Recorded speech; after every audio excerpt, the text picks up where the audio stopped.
We hear so many times about them big name calling, and they say me RC pretend that they didn't hear nothing. But once you're black and you just decide to say a word or two, bet your life on that. They say me RC coming for you. Listen to the things you just hear on social media.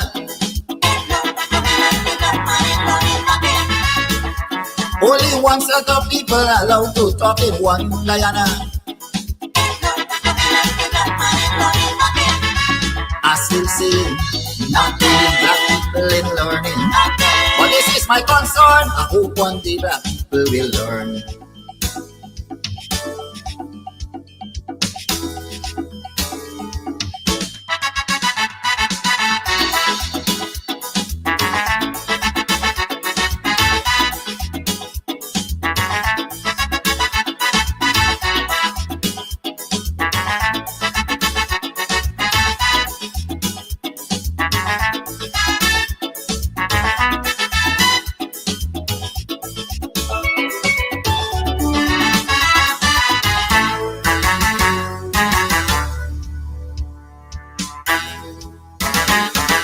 Something about this ERC that I would like to know. If any of its members happens to be black people, and if that is the case, I want them to answer this call. Tell me how come none of them ain't got no voice at all. You're showing signs of weakness and you're afraid to be fair, and we see the same thing keep happening year after year. And the day will come when all this nonsense will stop. That will be the day when black people decide to wake up. Not so long ago, something terrible happened. This young Indian man want to kill out all black people by poison. But if his shoes was on the other foot, would have been a big threat. But up to this day, this TRC can't do nothing as yet. How come it's only black people committing cybercrime?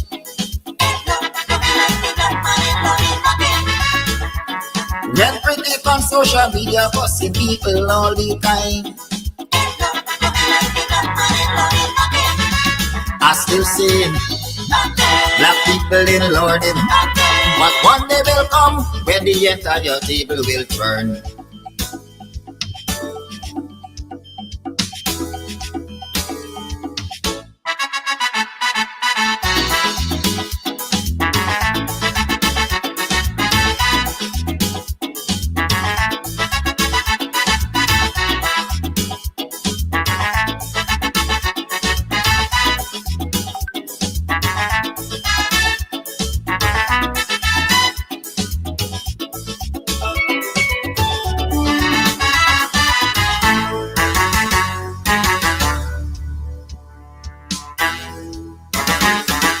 Plenty of these issues we see they fail to condemn, because these people think that the law is only for them. And anybody else who decide to file a complaint, they go call you a racist and don't want to hear nothing.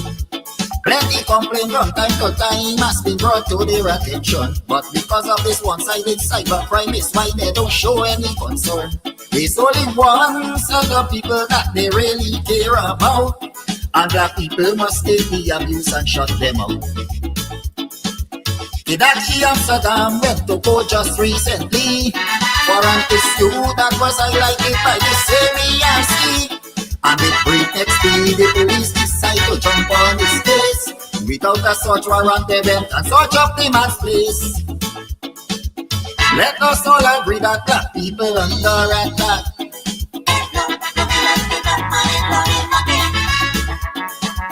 Different laws for you and me just because we black. I still singing black people in London. To all my black friends, we must put a stop to all this nonsense.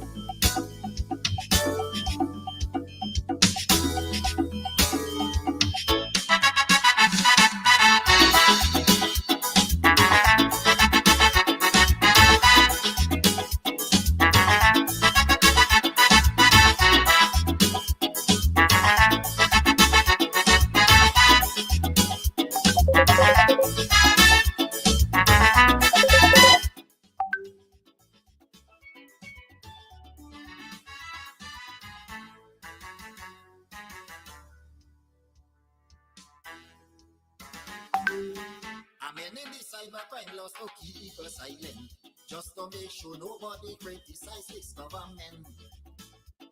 And while that is a very clear case of dictatorship, it is no surprise. All right, so today we are here at Club Twilight up in Buxton, and we are here to talk about all that's going on up here. Trust me, if you are on the East Coast, you're in Buxton, you're in town, you're looking for a place to get away to, this is the place. The Cutters, mwah. Listen, I'll be having some just now again. We'll talk about that. And then, of course, the ambience is beautiful, fully air conditioned. The decor is on point. The music's on point. Everything's on point. It's just me. I need some work. But everything else that belongs to this club here is on point. So if you want to find a nice little place where you can just drive out of town and have some drinks, have some food, you can call, you can order your stuff and just take it. You don't have to stay.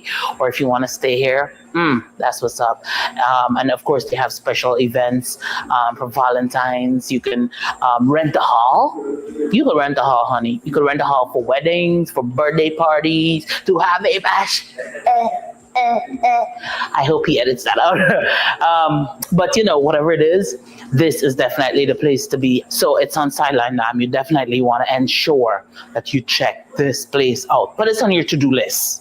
All right, on your to-do list. This is definitely the place to check out, you know, a really cool, chill spot here in Buxton. I like this. This is Buxton needed this. We needed this. I needed this. You definitely needed too. Thank you.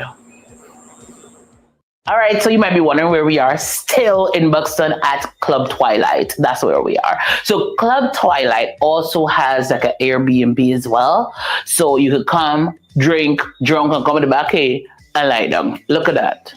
Look at that. Perfection. And the people come in the room and so on. The bed sheet matching the blind, matching the carpet, matching the this, matching the that. We know but we things in Buxton don't play with we.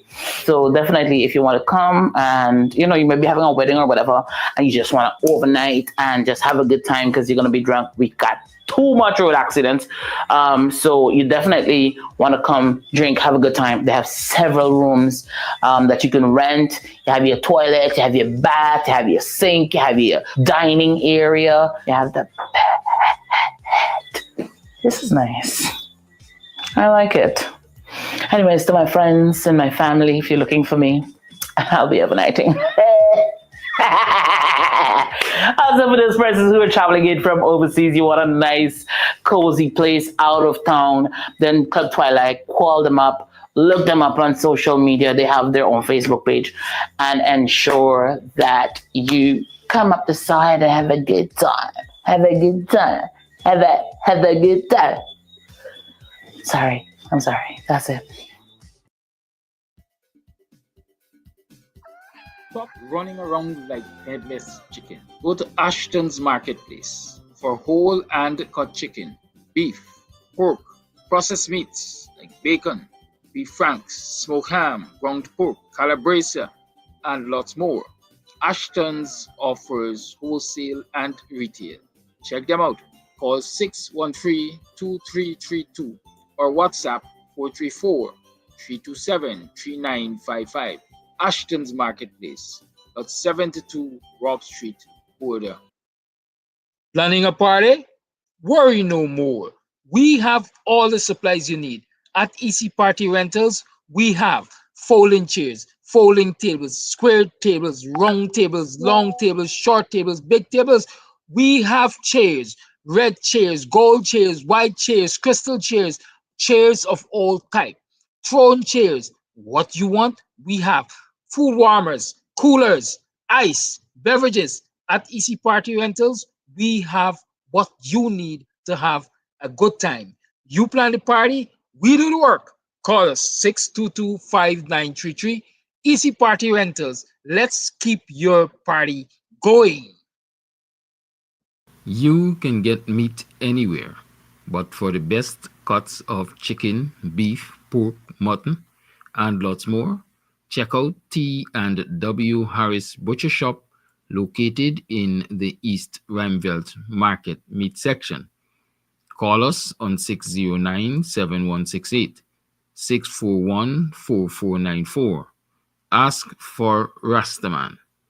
T and W Harris Butcher Shop, for the best in fresh cut meats and lots more. Are you hosting an event? Do you need ice, party ice in large or small quantities? Then call us at 622-5933 for the best party ice available. $1,000 per bag.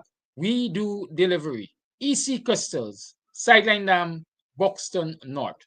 Call to have your orders filled today. You can get meat anywhere, but for the best cuts of chicken, beef, pork, mutton, and lots more, check out T and W Harris Butcher Shop located in the East Rheinveld Market Meat section. Call us on 609-7168, 641-4494. Ask for Rastaman. T and W Harris Butcher Shop for the best in fresh cut meats and lots more.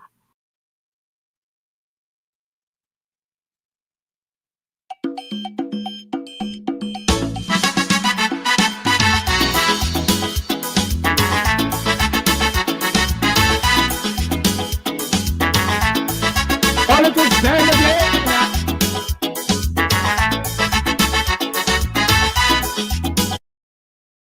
Are you gonna vote now? Morning, are you morning? Welcome to another program of Guyanese Morning Time. It's Friday, it is 7 hours 44. What? It is 16 minutes to the 8 o'clock hour on the night of May in the year 2025. Welcome to the program. Yeah, you have to drool over them nice fresh Buxtonian spice. Buxton spice, they just come off my tree, they fall overnight. Look at them, it's a whole set of them I got. $7 for $1,000 for me. I'll come and buy some. Good. Yeah, you know, mango season, mango season. I know somebody watching this program and they're cussing me in the mind. This funny. The other day, go down there, can't get two ripe mango from each tree bare. They were now coming into season. I told you that. I know that then you gone back. So I know what's gonna happen. You want to do? You want to DHL something? Yes, we got plenty mangoes, so you have to come down to Buxton at Sideline Dam at Club Twilight side and get some mangoes, man. Right? Yes. 7 for $1,000, not bad price. At the market, you might pay $1,000 for 5. So yeah, come down and get some fresh Buxton spice. Even if you want to pick it off the tree, you know. There's a good thing, you know.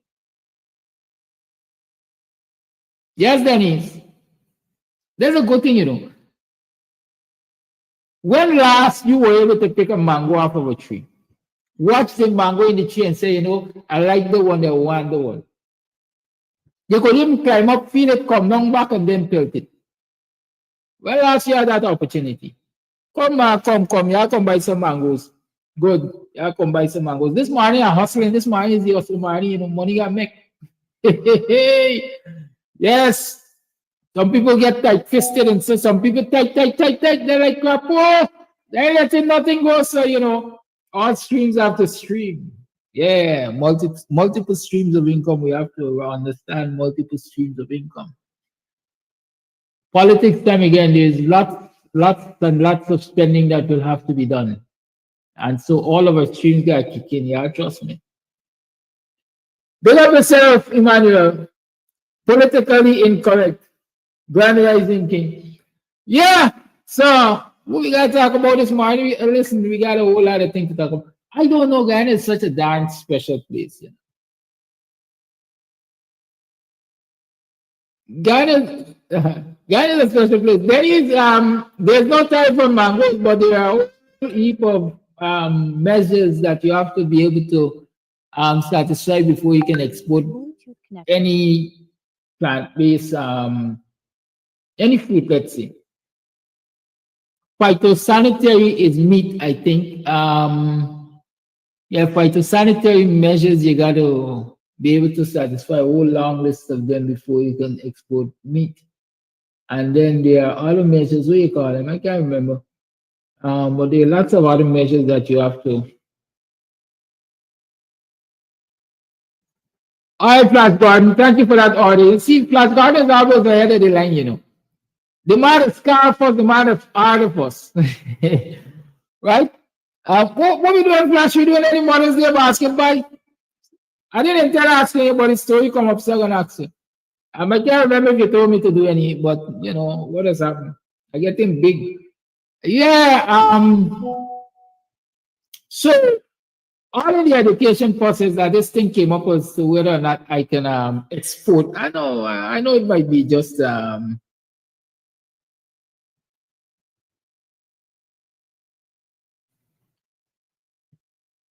question that is phytosanitary indeed is related to the health of plants, especially with respect to the requirements of international trade. Right. So I had the right term in my head, I just was putting it in the wrong place. Right. So if you in order to take mangoes and other fruits and so on to the US,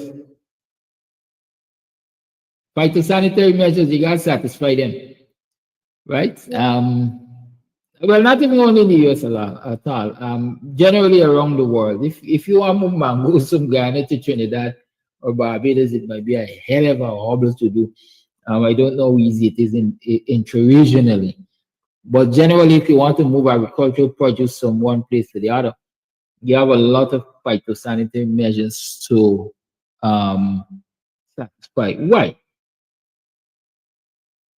Right? Why do you have to do that? You have to satisfy those measures for the simple reason that every territory protects its agricultural industry from infestation from another territory. In Guyana right now, I know for a fact, this is not guessing. In Guyana right now, what do you call them? The rice industry is plagued. The rice industry is plagued by disease, pest infestation. And so no country would want to know that it imports, so it is lax on its monitoring allows infested rice into its country, because that infestation will spread its own rice industry and create havoc for them. It's only Guyana we full of slackness, you know. And not to say the measures are not here in Guyana, it's just that the country is so corrupt that it's easy to bribe high officials to turn a blind eye. Good. So when you're out in the US, I eat Mexican mango or wherever it's coming from, understand it's because they are able to satisfy those phytosanitary measures and so on. And I guess they have a government that has the political will and the interest of its farmers and producers at heart, that it will go the distance to ensure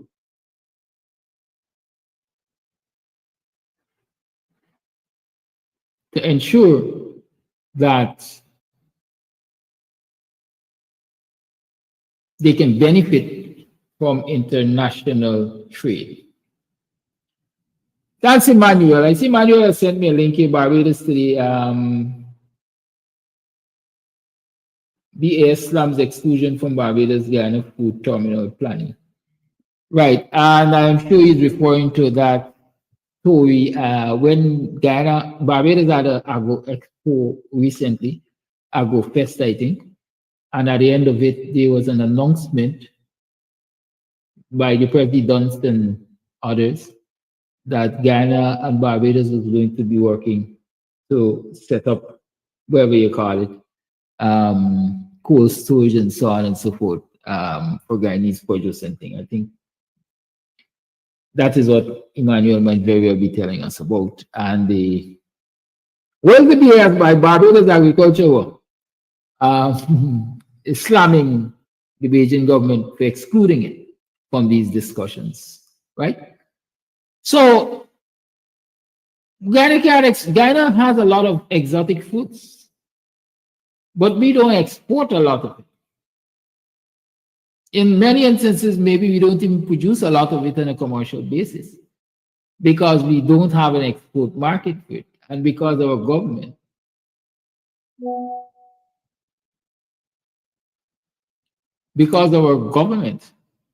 doesn't take seriously its citizens and the growth of its agricultural sector. Right now, the fishing industry, which is dominated by Indo-Guyanese, let me say that, who are predominantly voters to the PPP, is sucking salt because of oil exploration and other such activities, as we would say loosely, the exploration is chasing away the fishes from the regular mating and Bluetooth reproduction disconnected. zones and so on, catching zones and so on. But the Guyana government is listening little or not at all to fisher folks. They can give you an appeasement here and appeasement there, but they're not really putting any real effort into finding solutions to the problems of the agriculture sector in this country. Yeah, that wasn't the intention of my discourse, but like I said, all in the process of education, we have to discuss these things because at the end of the day,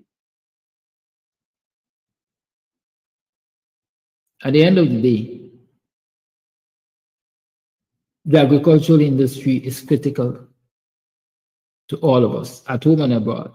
We talk about food safety and security, but again, it's lip service. Not so long ago, a shipment of rice was returned to Guyana because it had too much what? Pesticide. It had too much pesticide. Disconnected. How does your rice end up with too much pesticide? I can tell you why. Because I just told you about a pest infestation in the rice industry locally. And so instead of taking the correct approach to addressing this issue of pest infestation and poor yield,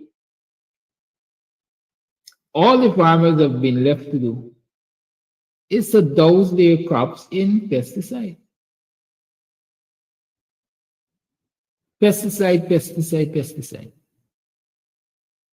This is the answer. But at the end of the day, that pesticide goes somewhere. There's residual value on that from that pesticide in your food. I can't remember which country it was that Dominic. I can't remember. That's a lack of shipment of rice in Ghana because it was too heavily laden with pesticide. So imagine what Guyanese are eating here. Imagine what we are eating here. And then ask yourself, or look for correlation between the consumption of rice and other locally produced agricultural products and things like kidney disease. Right? Emmanuel, you're asking if I'm serious. I darn serious. I don't want to be charged for anything such as what I call treason.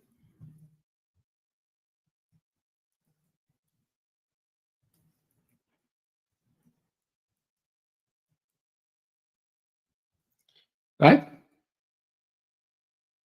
Good. Because of treason. I don't want to be accused of that.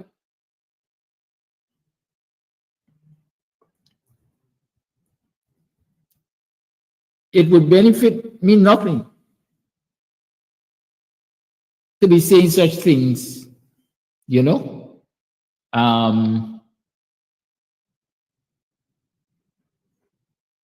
Bluetooth disconnected. about our rice.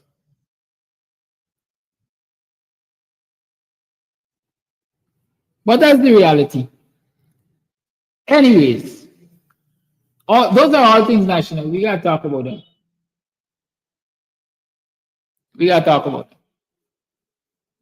Because while internationally,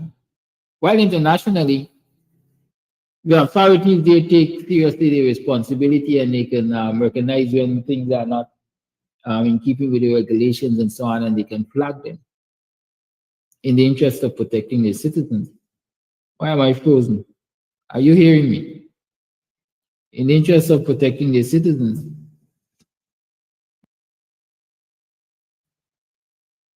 Like this. Why am I frozen? Can you hear me?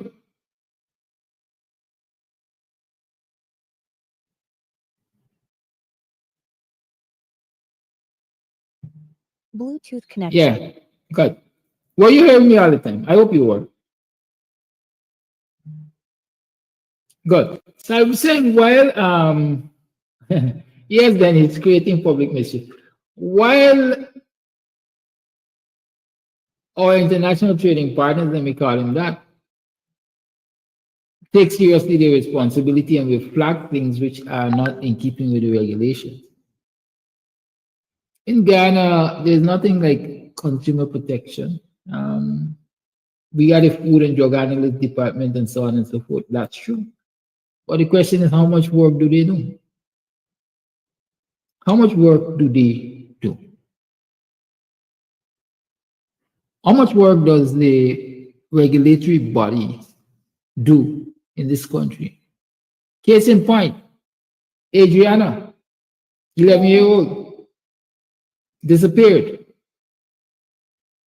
abducted, turned up drowned, according to them, or allegedly drowned in a pool at a place that touts itself as an international hotel. But at that so-called international hotel where people have to pay to use the pool, first they declare we don't have working cameras, so we can't tell you what has been happening around that pool. Secondly, there is no lifebuoy, as we like to call them, nobody supervising the use of the pool, nobody observing for safety in the pool.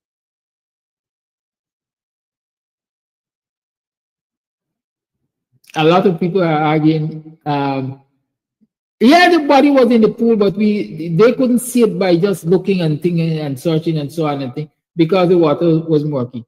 If you have murky water in a pool that is used by the public where you have to pay a fee, and it is that murky that you can't see what is inside of it, the authorities have failed again.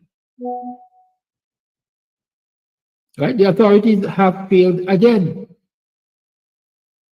And so the reality is, agencies that are supposed to protect and guard the well-being of citizens of this country, they are not functioning. They simply are not functioning. We have a lot of people sitting in public office, drawing money by false pretense. False pretense because they are not working. They're not doing what they are hired to do or what they were hired to do. They are, in fact, awaiting a political instruction before they act.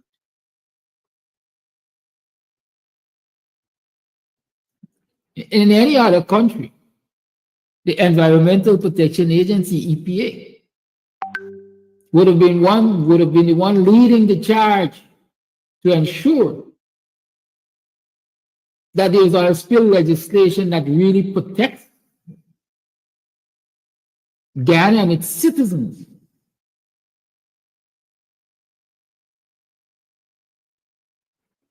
Because the EPA is basically a constitutional agency, it's Bluetooth connected.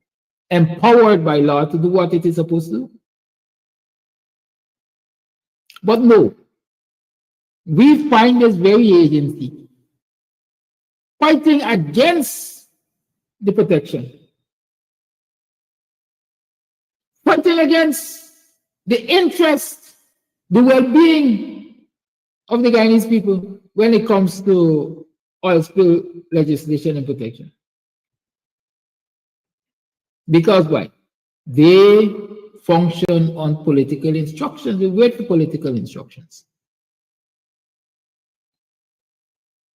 You think it's by happenstance that Hickins and the top echelons of the Guyana police force couldn't provide answers to Dr. Dexter Todd and UC Anderson, Esquire, and so on when they went there for that meeting to get an update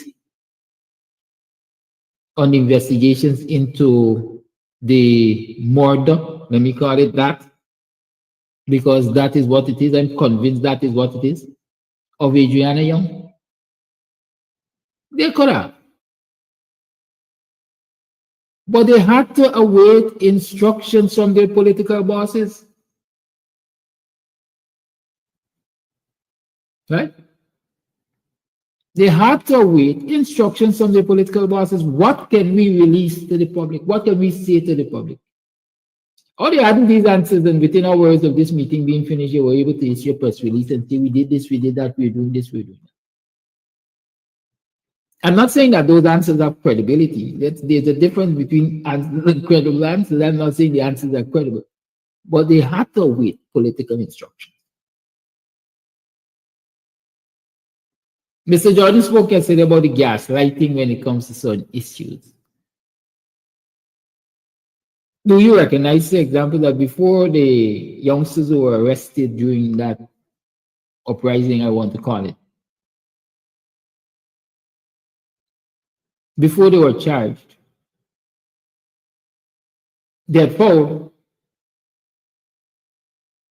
the Attorney General, as you call it, was on its program, Disconnected. it's using the news and saying, I believe these people should be charged for terrorism. What were they charged for subsequently? Terrorism. No longer was the file sent to the DPP for advice. No longer was the police legal advisor involved in determining what they should be charged. They get the information via social media, charge them for terrorism. And we can go on and on. The evidence is out there. Institutions of the state are not functioning independent of the political actors. The National Assembly is supposed to hold, and there's a difference between the legislative and the administrative and the judicial. And the National Assembly is legislative. A question was asked that, as far as I'm concerned, is related to legislation and legislating. Is there any way in the law, Mr. Speaker, that permits policemen and women to patrol the roads with their faces covered, their identities unknown, wearing ski masks? That's the newest thing in this country. In any other society, where the agencies are serious about respecting and protecting the rights of the citizen, that discourse would have been allowed in the National Assembly. But the lowest of low did not hear. Have disallowed that. Yeah, we need to talk with them. You can't talk with them in this house. This is the house that legislates, you know. This is the house that is supposed to keep government on track, you know. Where the representatives of the people come and they have discourses and they highlight problems and they work on fixing them. No. Oh, yeah, don't come and talk about that here. Anybody can dress up in a police uniform or something that looks like a police uniform, put on a ski mask, jump on a motorcycle, and perform police duties as patrols and stop people and harass them for bribes, for example. Because who is behind the ski mask? Nobody knows. Nobody knows.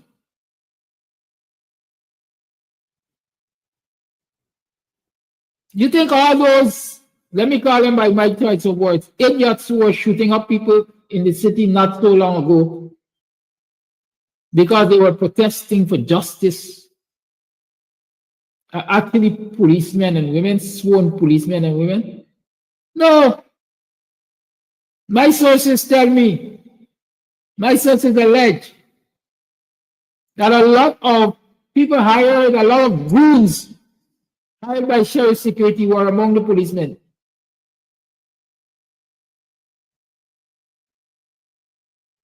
I remember when they intercepted that vehicle with Rajakan people back in the 2000s. The other soldier man, what was his name? Ben something in that vehicle, that policeman in that vehicle. So police and criminals, police and underground elements were working together back then. And the same ignorance continues now.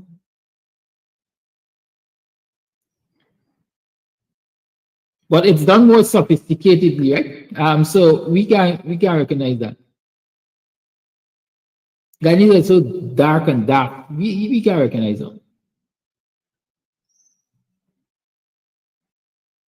And when you have a state behaving like that, when you have things like that obtaining in the state, I say defend yourself at all times.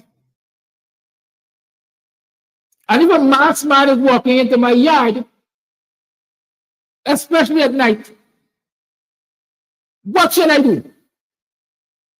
They might say, bossy head. Whatever bossy head mean? Pelting with a rock? Bluetooth Bossy head. Because you don't know who strangers coming into your yard wearing masks. Might be look, you might look as though you're just in police uniform, but does that make you a police? Look at that same Doubleday incident.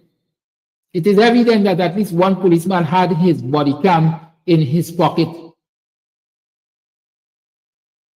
In developed countries, in the US example, what are the penalties for taking off your body cam?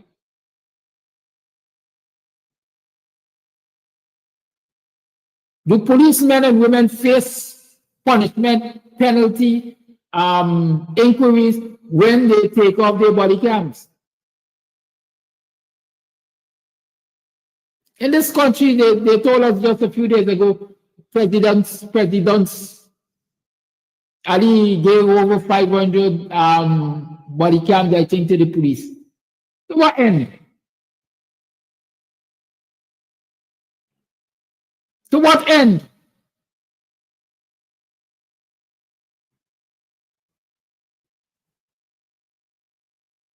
Who controls the recording and storage of those body cam footage? Police. If there's an investigation against the police, you put in care to watch me. Why not an independent agency controlling the recording, like they like to talk about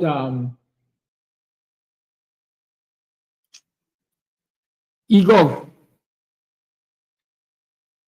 Just say EGOV command center, or whatever they call it, is monitoring the speed cameras. Why the command center is not monitoring the body cams of police?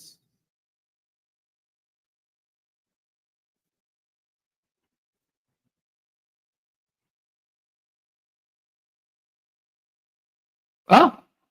They're claiming that with the speed cameras, the command center is monitoring it. The command center, wherever it's protected from, I would say, human interference in that. Wherever the speed cam pick up, they review and send out tickets and so on and so forth. It makes it unbiased, something like that. As against the police using his or her judgment on the road. Fair enough. Why don't we do the same thing with the police cameras? An incident like that in a law-abiding country where agencies were functioning, every policeman in that scene would have been wearing the body cam to ensure that everything is captured and they're not compromised.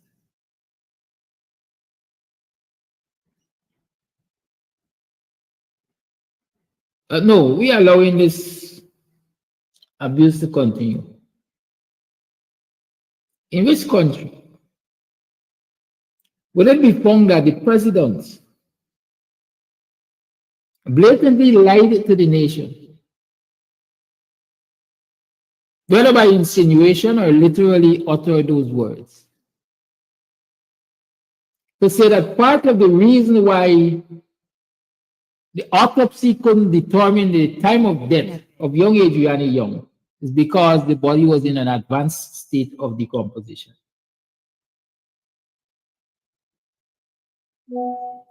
And then it came to the fore that the body is in no state of decomposition. And the president is still sitting on the chair of presidency.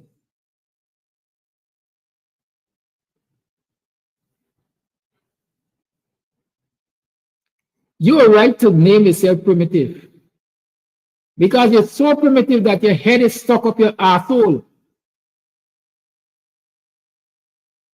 The same corrupt police been there since PNC time, but you didn't say nothing. We must continue to take the abuses.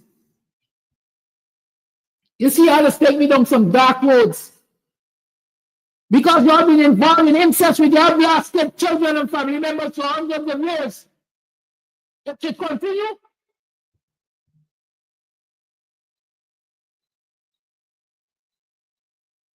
By the end of the day, make laws against incest and rape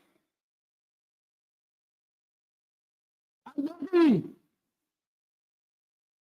because society recognizes it as wrong. And if it is speaking wrong, then we can't continue all the time.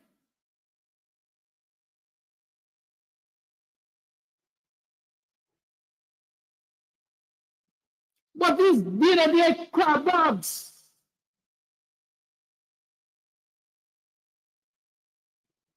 they contribute to frigging up the country.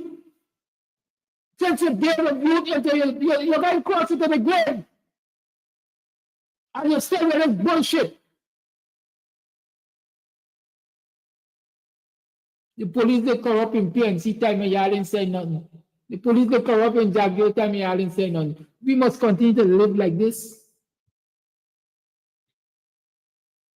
And this is why we are continue living in poverty, because we were living in poverty before oil was being produced in Guyana.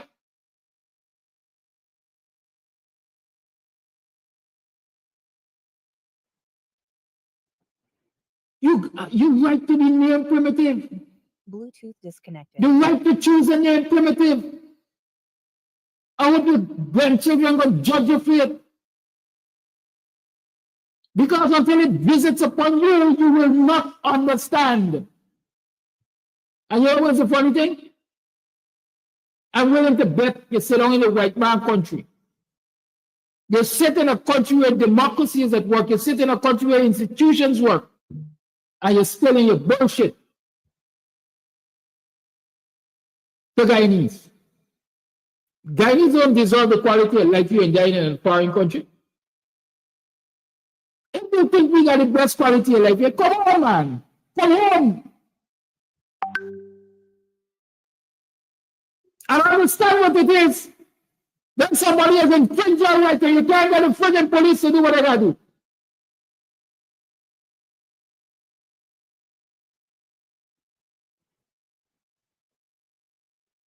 Where you live? Every time it's reported missing. They will take 48 and 72 hours for every activated system to look for that freaking child. They're going to barricade the building. They're going to barricade the place where the child is reportedly abducted and is possibly in, and prevent people from going to search. Some of you are not to answer humanity. Y'all not to answer humanity. Watch it out of your conscience, they say.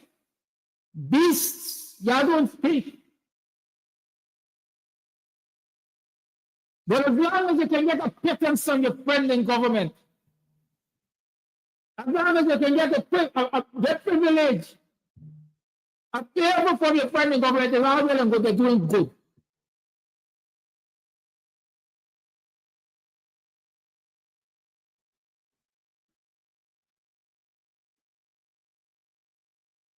The police are corrupt from land. But I can assure you, I can say to you, and the evidence is out there, that between the period of 2015 and 2020, this level of corruption wasn't being carried on by the police. I said that corrupt policemen and women weren't in the police force. They were right here. But they were more circumspect because they had a government that were holding them to account. They had a government that was holding them to account. But these classes that you batting for, defending, they don't want police to come. They can't want police to come because they themselves are criminals. I was sitting attorney general whose name has been associated with murder of citizens. You have an attorney general who there is a recording of threatening the well-being of citizens who he should be protecting. Bluetooth disconnected. Don't forget the control tapes. Don't forget the allegations made against the sitting Attorney General, linking him or alleging that he had a hand in the murder of Citizen Kwame Wayne.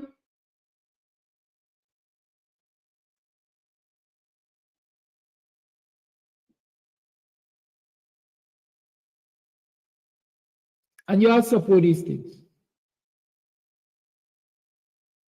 And tell us the police force is corrupt.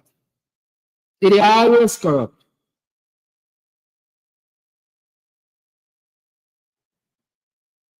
If we want to continue to live in the past, they should not have been things like social media for us to be talking to each other for jackass like you come and break. We should have remained in the past, continue to send signals with smoke and sound and dust and wherever else. Bluetooth connected.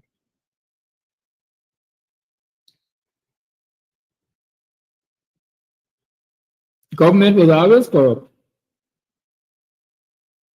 Government was always corrupt. But which government in the history of Guyana has been as complicit as this current administration, this current government, in the abduction and murder and corrupt murder of an 11-year-old child? Even the mafia, even the freaking mafia worldwide got an unwritten code. We don't kill children. We don't harm children and women. But a government that is supposed to be protecting our children, a government that is supposed to be protecting our people,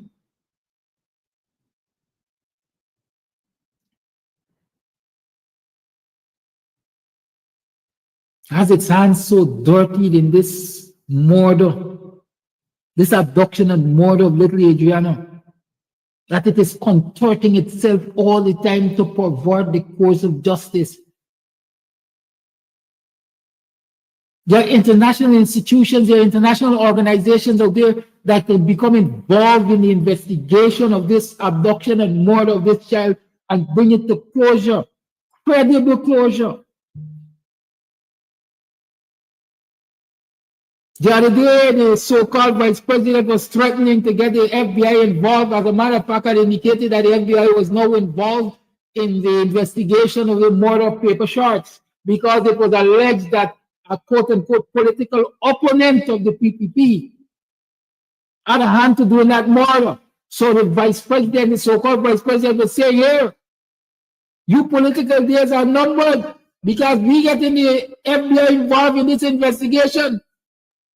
And presumably, they can prove that you were involved and we're going to lock your ass up.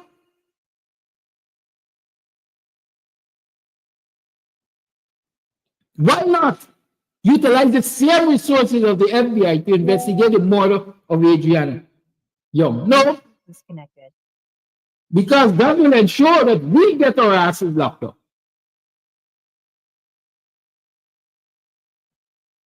Instead, what they do?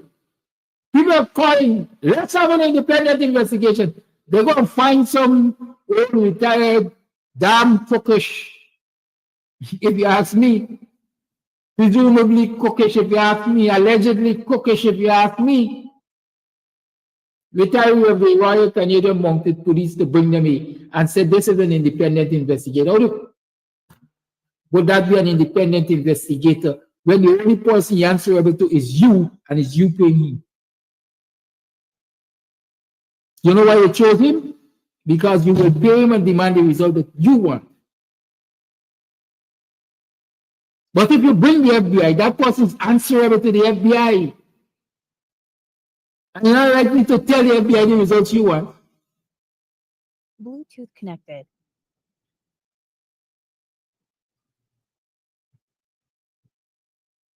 But Guyana is a whole pack of idiots, brainless people, zombies, you know, brain. So the most dunce person who has ever led this country, the dumbest president we have ever had in this country, is telling us that he's smarter than all of us when he's doing all of this bullshit and expect citizens to accept it. I talk to dunces like you, primitive jackass, and intellectually lazies. We talk to y'all and y'all after that.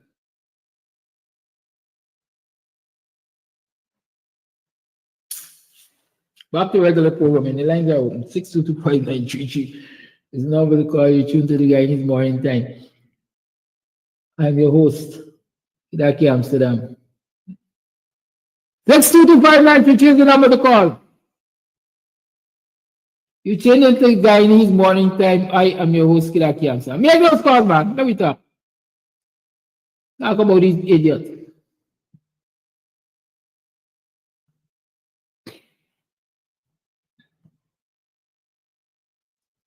Then y'all just carry me down a dark place.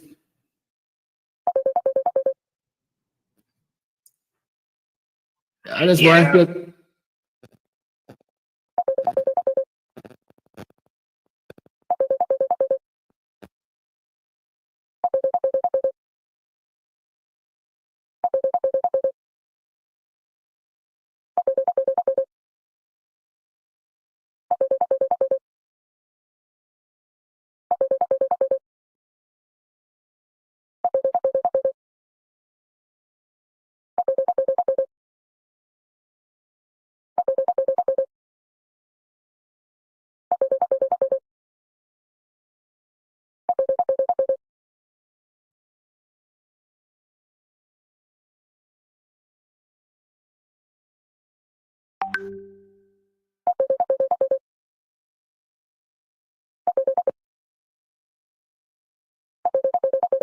Bluetooth disconnected.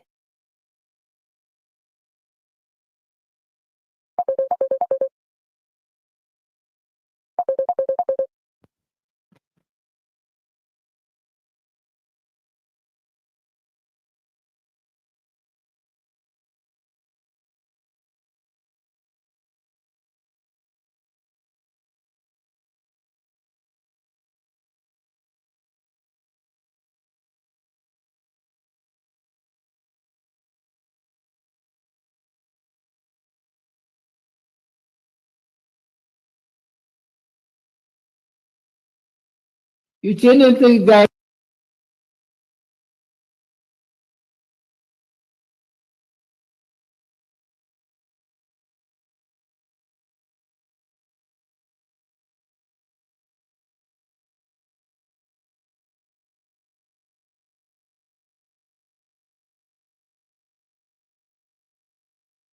Bluetooth connected.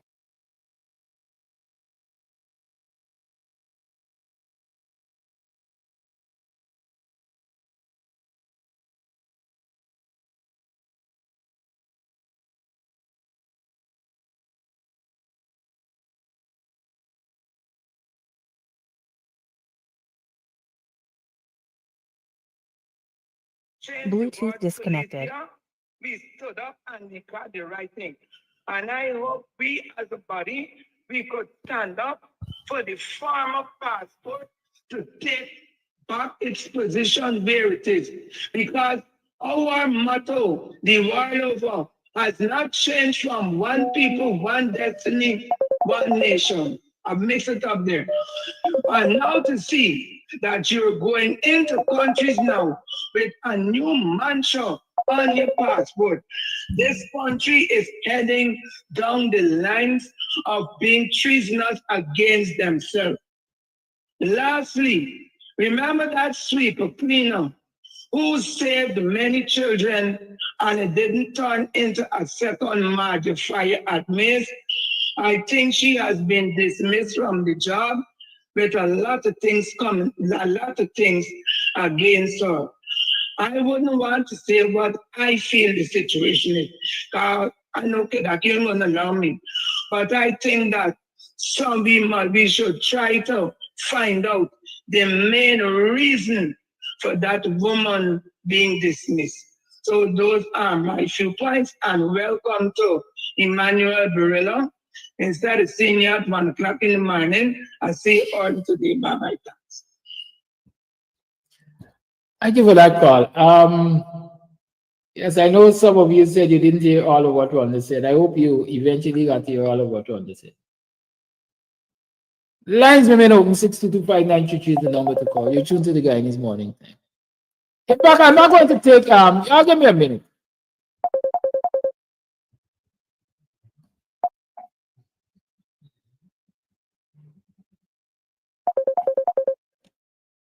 I want to be biased right now. Y'all give me a minute.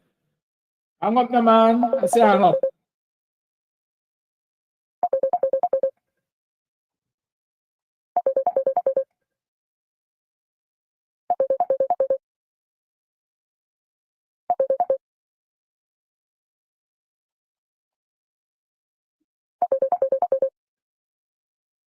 It's as if some of you are not listening to the program. Or are you not hearing me? Are we hearing each other? Because I'm asking you to hold on your calls, please.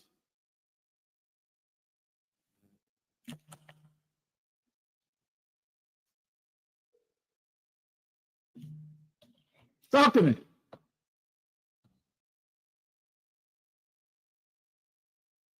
You there? Hello?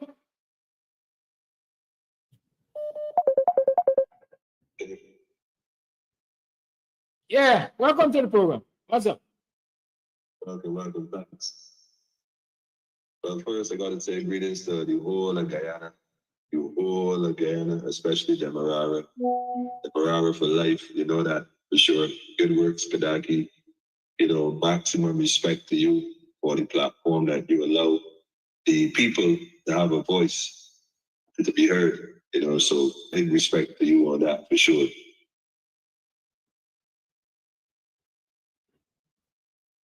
You're listening. We're listening. Yeah, we're listening. Okay, well, I'm calling from Barbados, you know, your brother across the water. I keep telling people the water does not divide us. The water connects us. This is how we traveled back in the days between each other's plot of land, the rock that we all live on. You know, we would travel across the water and reach each other. So we want people. We always been one people, and we can always be one people. But I had to call this morning because, like I said, something been troubling me for a couple of days since last week. I didn't get to mention it because of time. Rhonda, shout out to Rhonda, by the way. Gotta shout out Rhonda. But this situation with this princess, young Adriana, I don't mean to be belaboring the point and bringing it back up unnecessarily, man, but it affecting the whole world. Everybody know it affecting people, but here in Barbados as well, you know, we want to let you know that we stand in full 100 solidarity with the family and the whole of Guyana, at least the Guyanese that really about this life, not the ones that working and causing mischief and mayhem. We ain't dealing with that part of it, but we understand the SOFA deal that they signed with America. We understand the nature of the organized chaos to promote American troops on the ground, to bring in the military and martial law. We understand how they plan to achieve that, you know. So I just find it real coincidental that in spite of what has happened, that people will still come out in this day and age and be so callous and so careless, so heartless as to just overlook the situation and promote chaos, anarchy, basically pure evil. But I want to big up those who serious about this life and protecting the children and looking for the rights and justice to be heard. Because, like I said to someone recently, like I think I wrote the post earlier, that young lady, that princess, was on a life shortly before she was discovered. Her body was too warm in that water, too flexible in that water to follow the rules of rigor mortis. So we know that something happened that said very morning in the wee hours. And so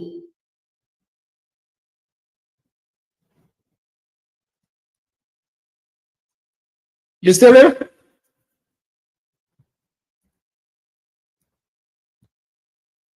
I will lost you.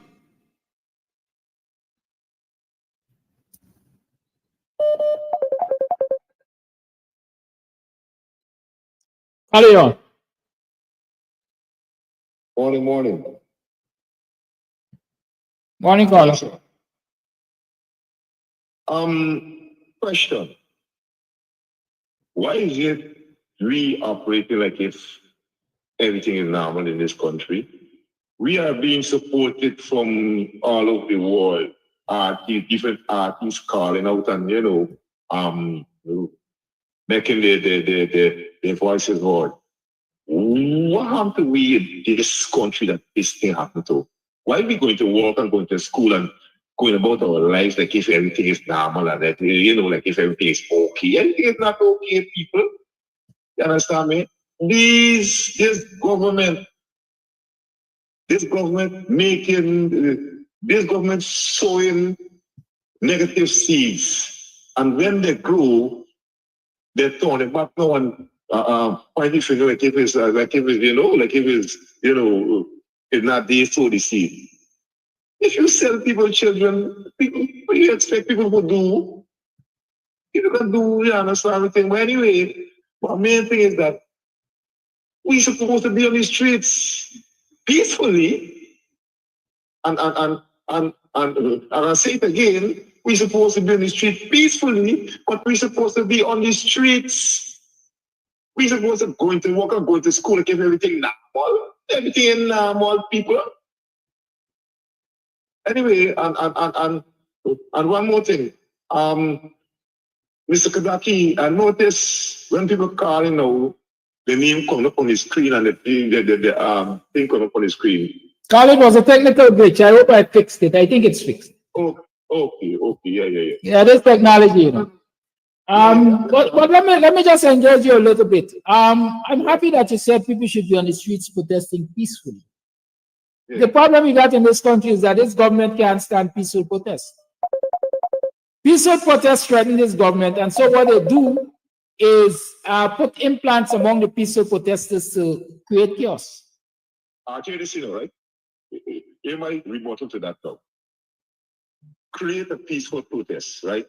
Do like what you have suggested months ago. Come on the streets, even if you go for black people shopping, wherever you can, but come on the streets, wherever you can. But you got a group of people that anybody break anything, you snatch them right away. You got a group of people doing that.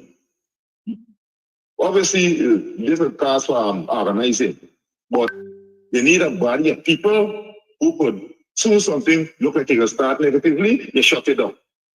But the crowd remain on the streets, people. This is something we have to do. We can't say we can't do this or we can't do that. We have to find some way, some method. We can't let evil win, people. Come on. How we gonna let evil win? These people, like I said, the nonsense president, the most petty vice president. Come on, man. We gonna make no win. Come on, man. Opposition. While I'm on that, I ain't trust the AFC at all. I ain't trust the AFC. They bring down APNU once, and it seems like if they don't bring down APNU again, you see that by Nigeria use and the wife. I ain't trust them. Caller. Trust them. Caller. I don't know if you were tuned in early in the week. I say I stop calling people name and address the issue. All right. Because you have no evidence that Nigeria use and wife is the problem at the AFC. You could only suggest. Exactly. So stop calling people name. Thank you. Right. Before I go though, one more thing. Right. I saw the pull a stunt. That is why I say that. I saw the pull a stunt. That's why I say what I say. But anyway, apologies. Understand me? But please, let me come up on the street. AFC and PNC and the whole alphabet, yeah, please come together and live in Inequality PVP. Make who get position and who get position and position and position. It's not about position, educated people. You are supposed to be educated in a position when you are president and this one. All right. I'm gone. Thank you, caller. The lines remain open. 6225933 is the number to call. Emmanuel, politically incorrect. I think we had to discontinue your call because we had lost audio from you. I don't know what the matter was. But if you still have an interest in contributing, feel free to call and let us continue that conversation. Good. You're still tuned to the Guyanese Morning Time. I'm still your host, Kidaki. We still got about some spiced mangoes to sell, so y'all could still buy some. Call you on. Hello. Call you on. Hello. Call Yeah. you on. All right. Okay. Yeah. Good morning. Yeah. Call you. Go ahead. Okay. Yes. Yes. I want to talk. I've noticed that we're talking a lot about training in terms of the police, them at Tushin. But if we're going to go down that line, then the president, who's been lying to the country all the time, even recently with this Adriana Young's death, he probably, if we got to solve out, we got to say he needs training too. The vice president lies to us week in, week out, so he needs training too. In Parliament, the government parliamentarians, and the recent one, which I want to be, but there's so many, but where the Home Affairs Minister was talking about the Venezuelans in Guyana, and he said 23 in Georgetown, and it's 15,000 overall, and somebody was quick enough to put the numbers to the machine, a calculator, and realized it just come up to 8,000 or something. And when they challenged him, the usual thing he says, like they always do, oh, well, I'm going to get back to somebody give me wrong information. I'm going to get back to them and I'm going to provide the answer to you in writing, which never happens. The police, Mandela, been lying over the situation in Tushin, and nothing actually happens. So we can't continue to talk about training. But the good thing is that the opposition parliamentarians finally got it, because they walk out now. But they should have been walking out from long before, because they're just going to parliament for fun, basically, because nothing is getting past the speaker. Another thing, the opposition parliamentarians need to know when to speak and when to stay quiet. For example, this protest and whatever come out of it, whether looting and burning and whatever, they're not losing. When these things happen, they're actually winning. Let the government people talk and deal with it. I've seen a post, it might have been in jest, from Christopher Jones about the girl who made that voice note thing, the nursing aid or whatever. And he was, making a comment about it. He is actually helping the cause of the government.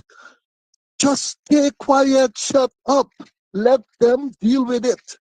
It's their problem. They are the people who cause the problem from how they're treating us Guyanese. And so when things happen, let's stay focused as the opposition, stay focused on the reason, the cause, the source, where it started. And forget about what happens after, what comes up, because we got to stay on the fact that the government is treating us, the people, like, the S word. And so all that happens after is because of that. A girl could be murdered in front of our very eyes, and they could come and telling us a lot of nonsense and expect us to just ride with it. So opposition parliamentarians and whoever, leaders or whatever, know when to stay quiet on certain issues, let it ride, and know when to talk. When you're on the front, when you holding the checkered flag, you got to put pressure. So we need not to relent and allow these people to come back. One of the things they're not talking about is the fact that I think I heard somewhere along the line that Orbinoto said that the tax threshold will be 400,000. Now that's something that should be talking about. nobody's saying anything about that. Like it just passed. And something that I got from yesterday's from Winston Jordan yesterday that seemed to slip through is that with this story in 2007 with this with about paying back court matters that they lose in court, it actually came out that Roysdale Ford represented the government in one of the cases. He's just said it through and it just slipped through. So then probably it's a good thing that Roysdale Ford didn't win the PNC's leadership. That's all I have to say. But before I go, finally, let's all the votes that should have gone to AFC or whatever, let's come together and put it to WPA, because I think WPA deserves far more support than they're actually getting. And I'm talking about electorally.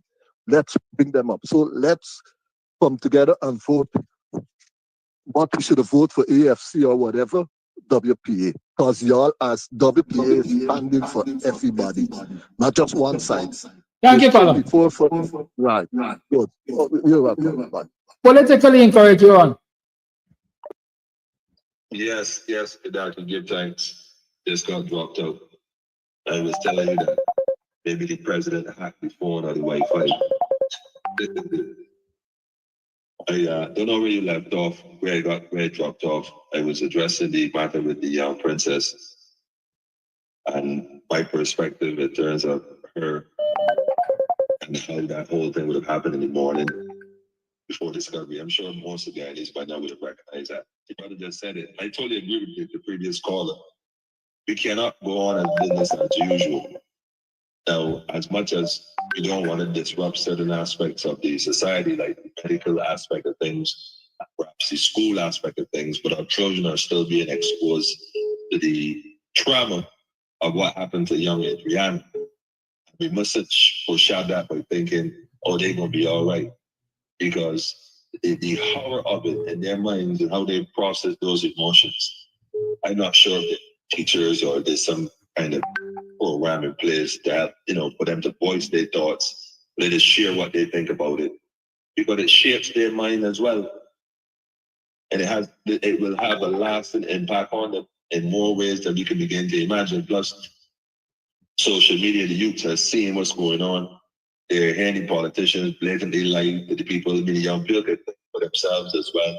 Children are not as naive as we think they are, especially in 2025, where they have the social media and the internet, where they can look up stuff and become aware of more than perhaps in our time. And so we mustn't take this thing lightly, And like I was saying earlier, I want to reiterate that point, Kadaki. You can give me your thoughts on it. Like I said, that young princess body was warm when she came out of that water. She was too flexible. There were no major signs of rigor mortis in any form or fashion. As we say, it's a foregone conclusion. The world has seen it. And unfortunately, just a few days ago, there was a gentleman who drowned in a pool in Linden, and people had the opportunity to quote unquote compare. Right? God is not without a sense of humor. That man's sacrifice was the spirit showing Guyana. What's the Kadaki? What are the odds, right, of two people drowning, allegedly drowning, in that space of time, in a week to the day, give or take? One natural and one clearly unnatural. The universe is sending a message, trying to make it clear that that is not what happened. So although man is speaking and saying what man wants to say, the universe is saying, God is saying, well, hold on a minute. Let me make an example of someone here to show the country. And by the way, I don't mean that in any negative way to the family, more strength to the family as well, to the individual that passed away. But clearly a message is being sent to Guyana on behalf of young Adriana, to show what it would look like in a natural situation versus an unnatural situation. It is judgment for all involved, from the hotel, which is probably involved in child trafficking. Who knows? I don't know. I don't want to speak out of turn. I don't know the details, but a lot of things don't add up. A lot of things are not adding up. The police are stand by and let people tarnish and boycott and dirty up and cause this forensic area that should be sterilized to now become contaminated in the absolute worst ways possible. But guess what? The more you try to hide it, the more you're going to expose it, because clearly the extent of what they went through to cover this up is going to expose the reality of it. It's obvious. And as far as the president and election and all this other stuff, listen, man, as the people that are going to say this, like I said, anywhere I go, we got to start looking to feeding ourselves. We got to start to deal with self-sustainability and our own security forces. We accept the police because we figure that's the only thing we could do, but that is not true. Every man has a right to define and defend his liberty, the life force that God gave him. We need to start organizing our communities, creating our own security forces, creating our own, establishing our own community where we can govern ourselves, Gaddafi. And we start planting our own food as best we can. They don't want to spray pesticide rice. They don't want it. Because the whole plan is to, again, colonize the Caribbean. Get rid of the original people. All of us didn't come from Africa on a boat. A lot of us were here long before that. So we got to get back to our original way of governing and self-governance. The only reason why they're allowed to do these things is because we don't have our security enforced. All these young men on the blocks that are so what they consider negative, that are aggressive. But this is our army. They just lack order and a bit of education, because education is important. So we got to get ourselves in order. That's the word I want to use, deliberately. In order. The Bible says get your house in order, right, Kadaki? Definitely. We, especially we, as the descendants of those from the original land, the mainland, have to get our house in order. You know, I love Guyana, man. I love the Caribbean. We want people. We got to create trade amongst ourselves.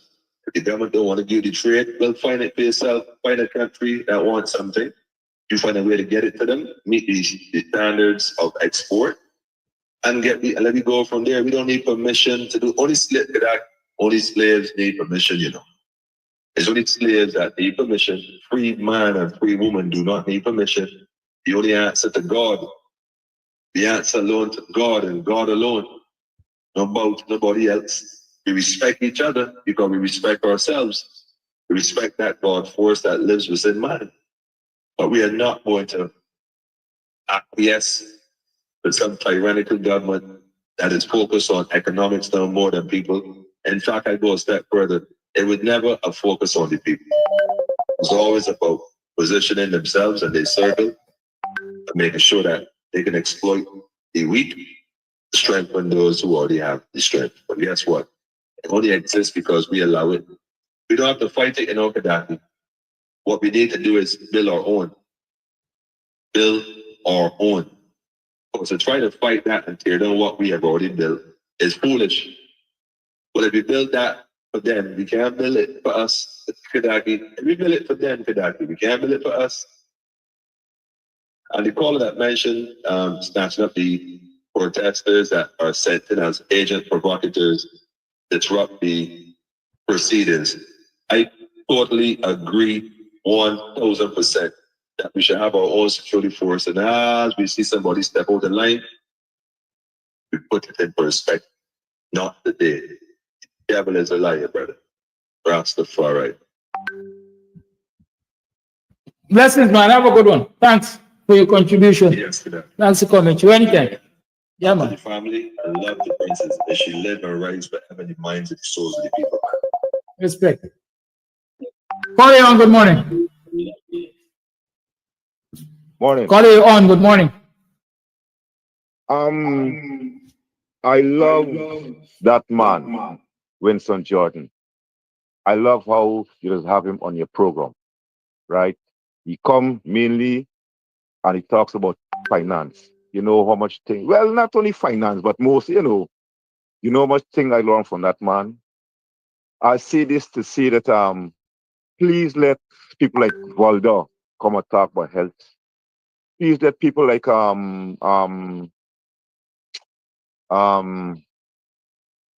Nigel come and talk about law, and if you understand where I'm going, like I'm going with this.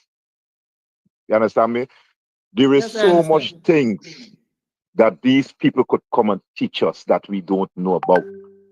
Because when I having conversation with various people, they don't know. People hungry for information, Mr. Kadaki. Hungry. You know what thing we did learn from Winston Jordan? You know what history we learned from that man? Please let Aubrey come and talk about what pertaining to politics, whatever. Please, please, please, please. And not only on this platform, all the platform, we need these people to come out. I can't tell the last I hear Walla Lawrence's voice. And I would love to hear it. You understand me? All of these what's her name? As I hear she's steady, but I still want her to come on your program. I still want her to go for other program. What's her name again? The young girl, with the long braids in her hair. I forget her name. Parliamentarian man. You know who. But anyway, please let these people come and teach us what's going on. Cause I don't like the term, but I can't tell y'all, these crapeheads need to be teach. Understand me? Hello? Yes, Carl, I'm listening to you. Yeah, so yeah. Please invite these people for a program to spread um um um positive information. Thank you very much. Thank you for your call. This program, for the greater part, let me say this. This program, for the greater part, gives a voice to many who we consider voiceless. In that, I'm saying this. Except David Hines and Winston Jordan, for the most part, I don't generally invite people to the program or people who have platforms, right? David Hines is invited to the program despite the fact that he has a platform because he started on this platform. But he started on this platform. Apart from that, we're in the same political party too. We from the same village too. So there's a different relationship between Professor David Hines and I. And many of you would have noticed recently that he has been absent for quite a number of days from the program. Follow the line, right? If you have a platform, then I'm just duplicating the effort. Let's say if I'm going to invite you from your platform to come to my platform to discuss the same things you can discuss or have been discussing on your platforms. Good. So Amanza has a platform. Definitely Winston Jordan doesn't have a platform. Good. Like you haven't heard, not only from Walla Lawrence, but quite a number of people who were in the last coalition government we haven't been hearing from. I remember I invited, at one point in time, I invited a particular former minister and parliamentarian from the FC to bring some clarity to a particular issue. That man promised me on 3 occasions he come in, he never reached. You know, so as a human, sometimes I react to certain things. I keep them in my black book, right? Because as adults, as political activists and all of that, I think we are supposed to have that mutual respect with each other, right? But I understand the request of the viewer and his opinions, and he's entitled to them. And I always say this, and I'm going to say it again. It is the people's platform, basically. I only manage it. And so if you think you want to talk to the people, just reach out to me. Mr. Amsterdam, I think I'm ready to speak to the nation. Can we make a slot? Yeah, of course we can make a slot. Call you on. Good morning, Kadaki, and good morning to all listeners. First of all, I'm calling for a boycott. I'm talking to my youths, to our youths. I'm calling for a boycott of the Vibes Cartel show. Boycott it. Don't go. You can have these people saying that, oh, we are dunce, or we like food, and just play some music, and you could trap all of them, and how black people, you could buy them the cheap and all this kind of thing. And when you're going to get your hard-earned money, you're going to go to a Vibes Cartel show to support them, to get them more money, for keep you under oppression. Don't go. Boycott the show. You know? Boycott it, because let me tell you something. The PPP is so dirty right now. They could use the show to do something. I don't want to say it, you know what I mean? Because words have molding powers. Just stay home. Go to I support your own people show. Don't go to no I know Vibes Cartel show is PPP show. We ain't going there. We in mourning for our children that they kill. The police shoot them guys in Linden, shoot the man in the high. The people that murder the little girl and all these things, shoot the man in Georgetown, say about how he thieving and all kind of thing. Don't go to them show. Stay home. Let them know that this is not no joking time. This is serious time. You understand? Young people, hear what I'm saying. Listen to me carefully.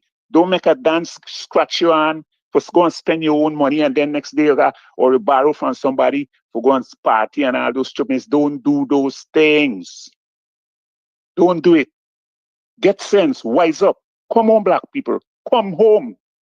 Come and let's come together. Good morning. Thank you. Bye.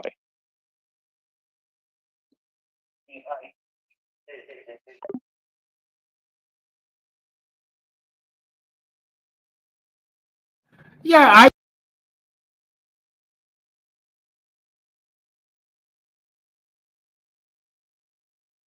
Morning, Brother Kidaki. Morning, viewers. Morning, Guyanese. Morning, real African Guyanese people. And morning, real Indian Guyanese people that stood up for that beautiful young child that the government of the day that trying to dock the murder of that child. Government and the Guyana police force. Not so much to blame on the Guyana police force. Government of the day. Don't care, turn and twist it. If Stevie Wonder can see that it's a government of the day that's stopping this your investigation of this brutal murder that happened at Tushin on the west side of the Mawara. Anyhow, now we see the world class joker we install president, 19 frat charge president. They don't stop presidents. The whole world see that this man incompetent. In your Guyanese people, I thank you from the bottom of my heart, goodly Indian and our African brothers and sisters throughout the length and breadth of this country and in the diaspora that stood up for this young lady. Kudos, keep standing. United we stand, divided we fall. And if we come together just as we come together on this occasion, there is no place for the PPP in this country. And I hope all Guyanese, right-thinking Guyanese, see and understand that this government is no good for our country. Look at that brutal murder that the friend's family and favorite caused to that young lady, that young, beautiful, and intelligent young lady, because she's African. Come on, bro. That is the reason why I will say, and the world will say, because she's African.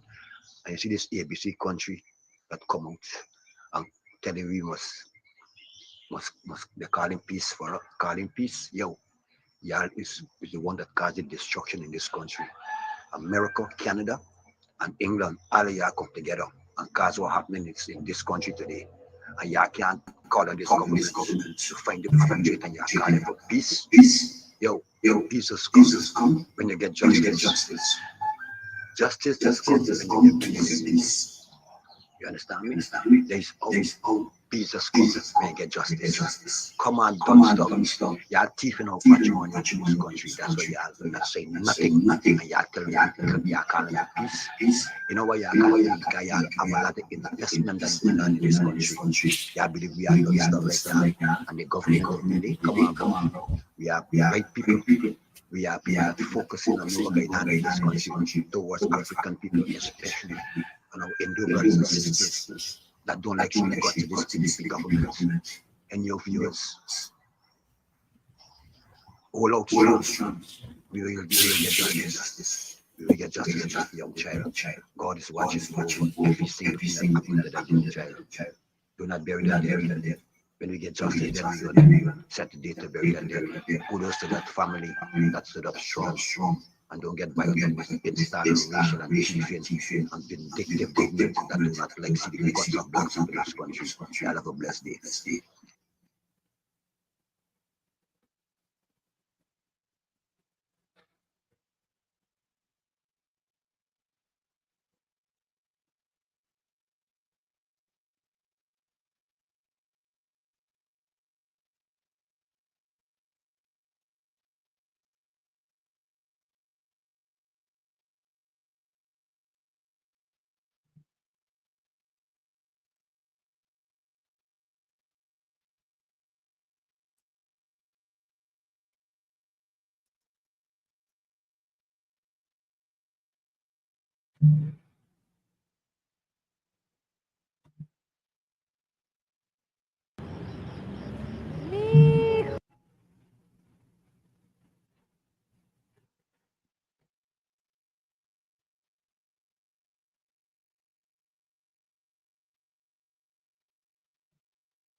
Hold not thy peace, O God of my salvation, because the mouth of the wicked and of the deceitful is open.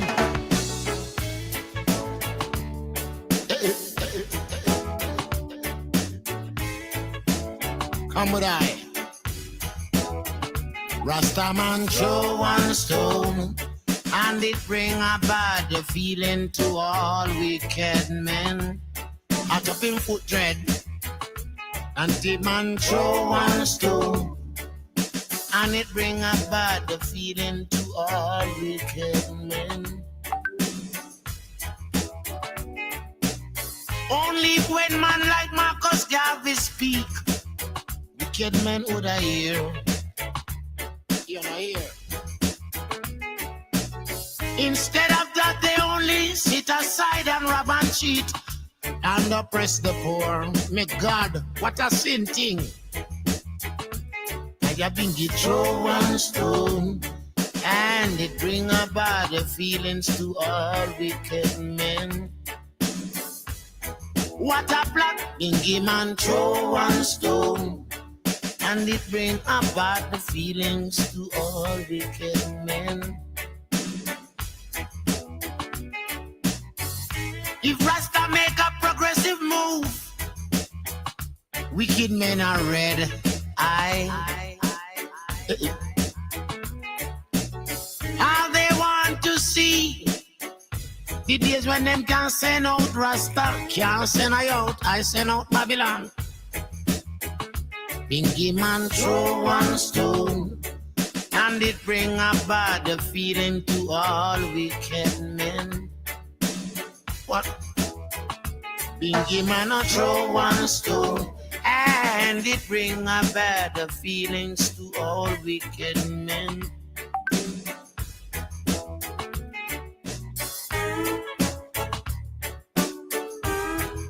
Things change, my friend. The table is turned, my friend. And you will have to live and learn and do fret.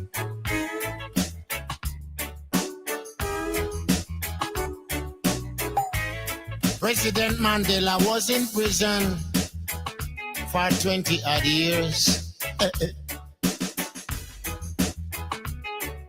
And he leave from the prison and take the seat of the president. Stone one, Bingy man we throw one stone, and it bring up bad feelings in Africa. Bingy man we throw one stone, and it bring a bad feeling in a European land.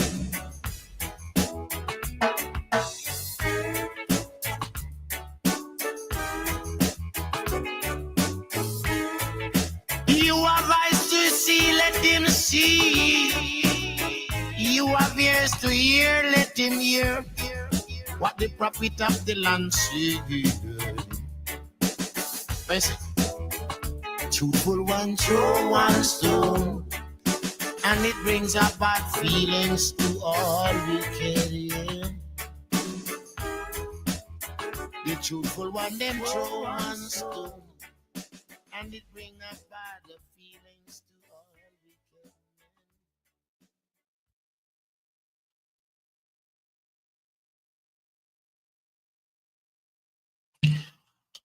Rasta man throw one stone, and it bring a bad feelings to all wicked man. Morning, are you morning? Welcome to another program of Guyanese Morning Time. I am your host. How you been? How you doing? How was you yesterday? How was your last night? It's when last we see each other. Since Friday? Looks like such a long time ago. How did you spend your Mother's Day? Happy Mother's Day to you. I could imagine the agony, the pain, the suffering, all of that, the despair felt by the mother of Adriana Young, felt by the mother of Nene and others in Linden, felt by the mother of Samuels in Buxton. I can imagine yesterday must have been an extremely difficult day, Mother's Day for a lot of our females. Not to forget the pains many of them felt looking around, looking at their children, not being able to provide for them in this hard guava season that Guyana is. I can imagine, but hold it up. Hold it up, hold it up. Hold fast, my people. Believe that changes will come and work towards those changes. Justice will come and work towards justice. One of the most promising statements I've seen recently is that one which came from Adriana's parents through the lawyer, Dr. Dexter Todd. We will bury this dead only when we have been given enough satisfactory answers. That sounds like a family determined to get justice, a family determined to find out what really went wrong. And the society should have that same attitude towards righting the wrongs of this society. We will forget the ills of the PPP only after we have enough satisfactory answers. Why the newly built police station dismantled? Why did it have to be dismantled? Good morning, how may I help you? Good morning, Mr. Daki, and good morning to your listeners and your viewers. My two pieces I have to say this morning is, I saw the minister take people to court because they was called Jagabat. Now, this officer scandalous little girl and call her such a gun with in a vehicle with a man. That is a scandalous thing for a little child. A liar statement he made towards a little child. Get it right. Take them to court. Sue them for billions of dollars. I think the parents should get this message. Sue them for scandalous and liar tongue. Thank you. Thank you for your call. Well. I hope this caller will count his blessings this morning, but understand going forth that there's a time at which you call when the lines are open. I haven't opened the lines yet. Never mind, I'll do that shortly. Right? Yes, until we get adequate and satisfying answers, I want to say evidence-based answers as to why the nation's monies are being wasted the way it is being wasted. We can't forget. We can't turn a blind eye. We cannot behave as if we don't see what the PPP in government is doing to this country and its economy. Can you imagine an almost completed, brand new, spanking new police station building? Oh, excuse me. Being dismantled because of why? It sits in the path of a road. It sits in the path of a road that is being widened or constructed, whichever one you choose. Now let's analyze that and ask ourselves, why heads have not rolled for such wastage? Lord, and they fear the same thing now. People don't stick to the time, and when you on your own citation date is coming up to upset you time. Anyhow, I'm gonna do some work for me now, come at my gate. Anyhow, we talking. I get up just now. In order to construct a road, one of the first things they do is survey. I can't remember if it's called a cadastral survey. But they do survey. And they do an alignment as to what degree the road will have to, be angled at in order to get to the next connecting road and so on and so forth. So they do these surveys, cadastral surveys, I want to believe they are, or land survey, let me just call them the land survey. They survey the terrain. And then they decide based on their surveys, where is the best place for this road to be cut? What's the best path for this road to take? And then they clear that path and they proceed with road construction. If any of this preparatory work was done, why do we have a situation where we are forced to dismantle an entire building almost completed? Y'all think on that, because it's something I want us to talk about. There's somebody at my door, so I just gotta go deal with them. Right? Y'all forgive me. I said this happened.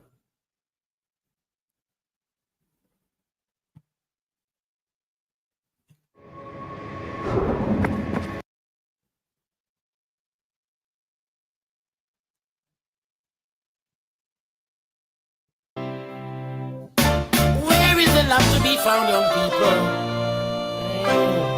Nowhere around. For I woke up Saturday morning, feeling sticky and dirty after work. Took a walk down a riverside. I roll a little spliff, sat down on a stone and start to cool off with my burden down a riverside.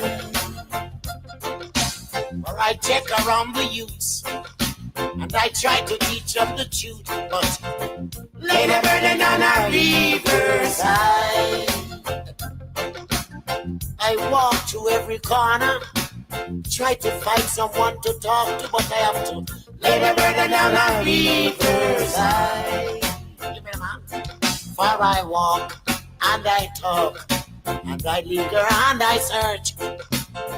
Lay the burden on a riverside right away, and I walk. I knock the youth man pocket and I try to search around them hill. Lady bird on a riverside.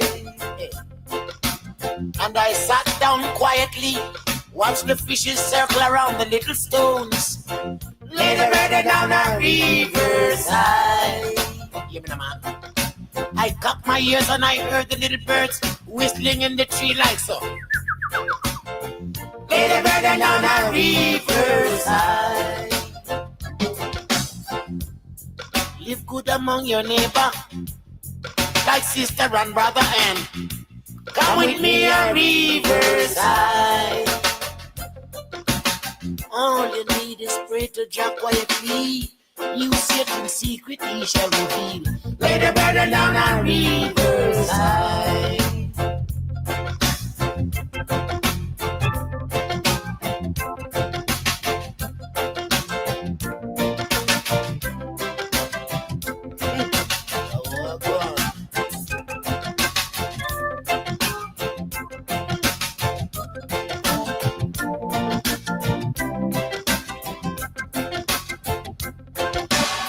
Jah provide for the birds in the air and the fishes of the sea. So what about me?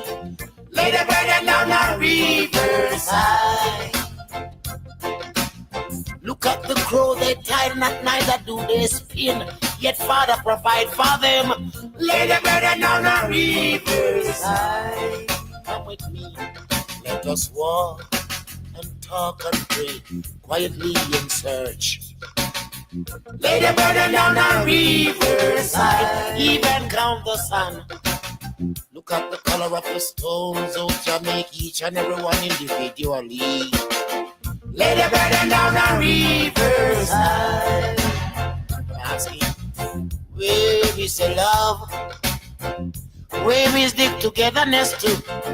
Lady bird down a riverside. I can't take the war and I can't take the shooting, no. Neither the looting, just the bird down a riverside. I trod round a rima, even in a jungle, to find a quiet place. Round the arena, Nannyville, I'd come to a trail. Lady bird down a riverside. Oh yeah. And I knock, and I search, and I whisper, and I preach. Lady bird down a riverside. Oh yeah. Where is the quietness and the love to be found in some corner? Lady bird down a riverside. Come with me. Let us walk, let us search, let us examine, let us see. Lady bird down a riverside.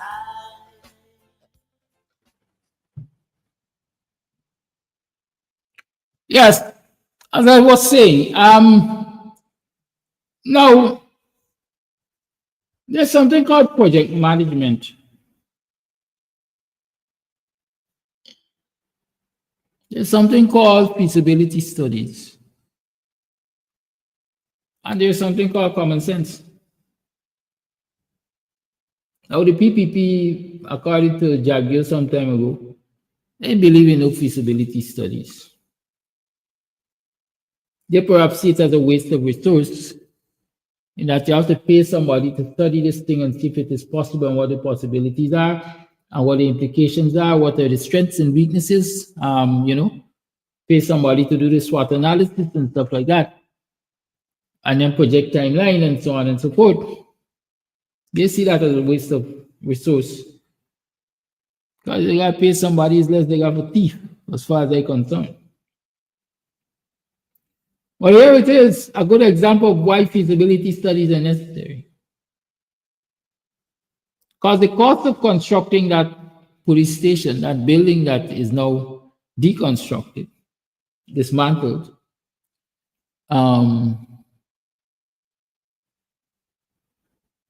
way out, is way above the cost of any feasibility study that they would have been asked to do, I'm sure.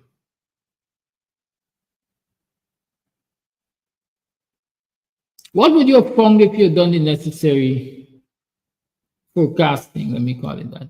If you had done the cadastral survey, if you had done the survey, you would have been able to determine, well, hey, we got, and I want to believe this survey was done. Because you had to do a survey to know how much land space you have on the northern and the west, northern and southern side of the road to widen it. You will have to do that survey to determine that these residents have to move off of the parapet. How come this survey didn't reveal to you that where the police station was going to be constructed was in the part of the road? How come?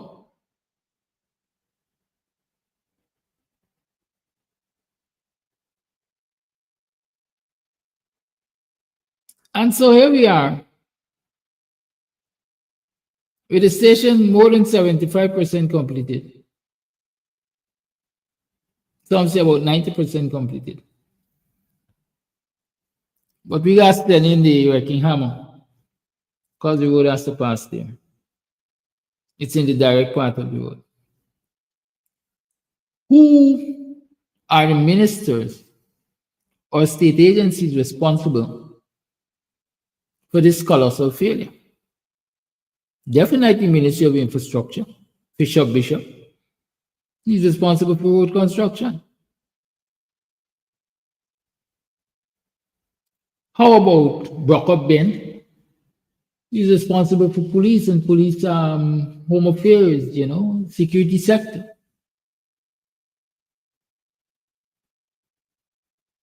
Who are the engineers in the Ministry of Public Works? What about the city council? Did the city engineer have a part to play on this?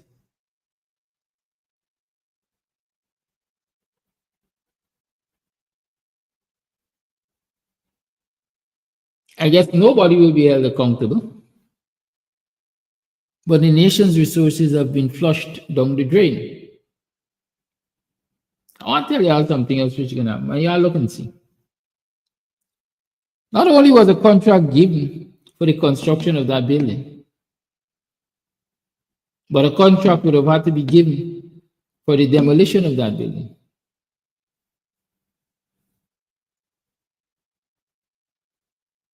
Right? Not only has the nation lost in terms of the concrete, for example, concrete and steel that would go waste because of the demolition of that building, but salvageable materials are going to find themselves in the ownership of the contractor that was given the job to demolish that building. And so somebody's walking away from there with almost new zinc sheets. I say almost new because once it was placed in the building, it's no longer new as far as I'm concerned. Almost new zinc sheets. Almost new timber. And whatever else, almost new plumbing.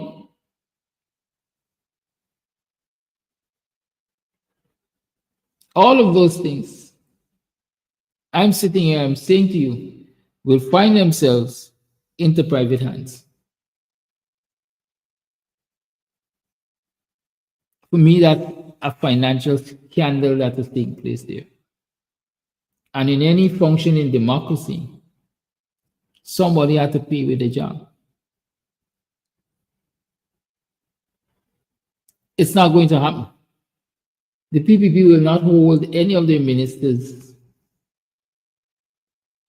permanent secretaries, etc., accountable for that. We can't make them.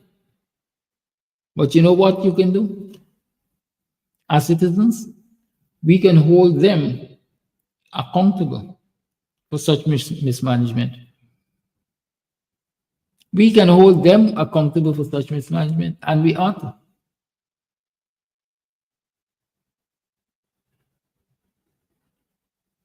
One would believe, and you know, in all of the criticism I hear of the coalition government and so on and so forth, I have to go back there ever so often because for that short period of time, if you were serious and you were looking at what government was doing at that time, I think you would have concluded that this government seems to have a plan for the development of this nation, a holistic plan.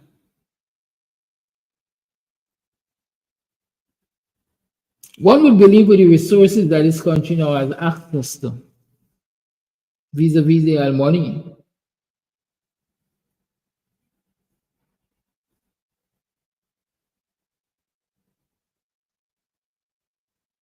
one would make a real projection as to where we are and where we would like to go and what is the path we have to take. And that cannot be a projection that can be arrived at within the first 100 days of any government. I dare argue not even within the first 1 year of any government. Because it will take for serious thinking, serious networking, and serious planning. If in opposition you were preparing for government and you saw yourself as the next government, the possibility is you have a blueprint. And so immediately once you get government, you can jump into activating your blueprint. You can start doing things around your blueprint with an ultimate aim of arriving at this particular point. How hard can it be for your government to take some resources and invest it into, let me call it a think tank for urban development and rural development? How hard can it be for the government of the day to invest in some money, bring together some professionals and say, listen, we want to transform Georgetown into a modern city, but we want to keep the colonial architecture.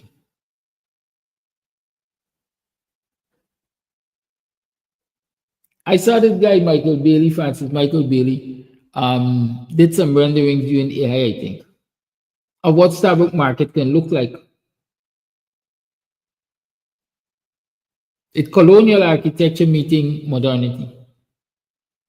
I think he did renderings of some other areas too. How much will it cost us to bring a group of professionals together? You know why, Choco? Y'all would believe it or y'all gonna find it comical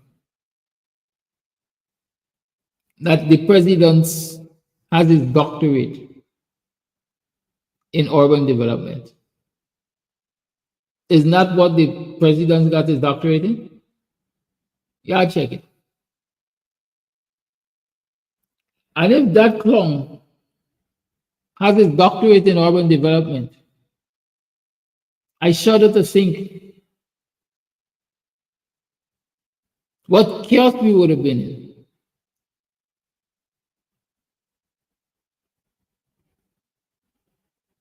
If he didn't have his doctorate in urban development. As a matter of fact,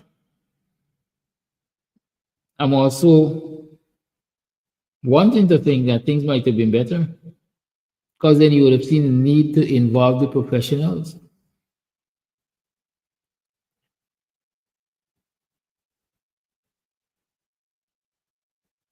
By now, anybody vying for office, quite frankly, should be able to say to us, these are the things we project should happen in this country for the next 5, 10, 15, 20 years. This is how we project that we will be able to effect that.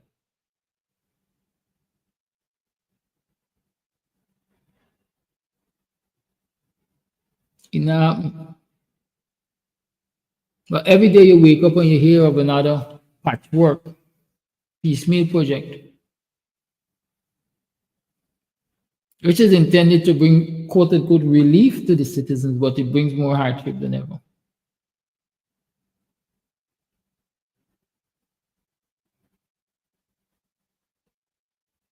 And these are some issues that I think voters have to consider when they think about these upcoming elections.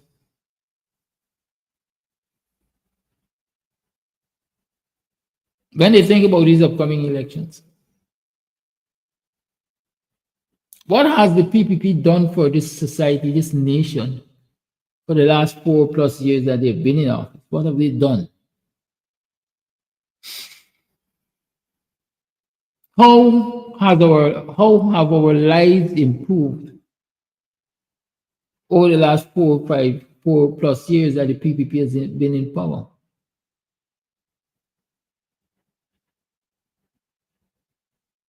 And you can't look at it from an individualistic point of view. Me, I get in a chance at the table, them one of them bring me in and I just get a little gutter contract. How does your little gutter contract affect the rest of the society? How does it affect the community in which you live? How does it affect your household? You have to have a wider outlook.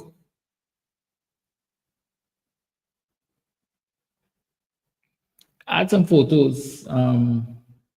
Not in the mood to look for them right now.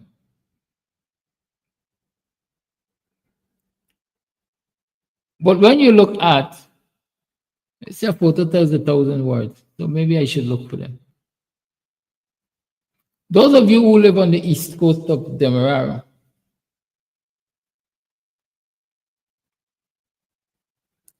no doubt,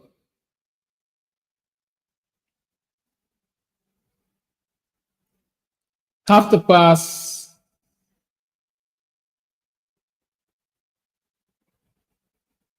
Monipo, right? You have to pass Monipo.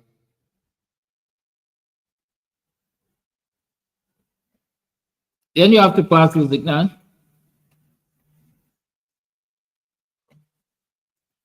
Then you have to pass Golden Grove.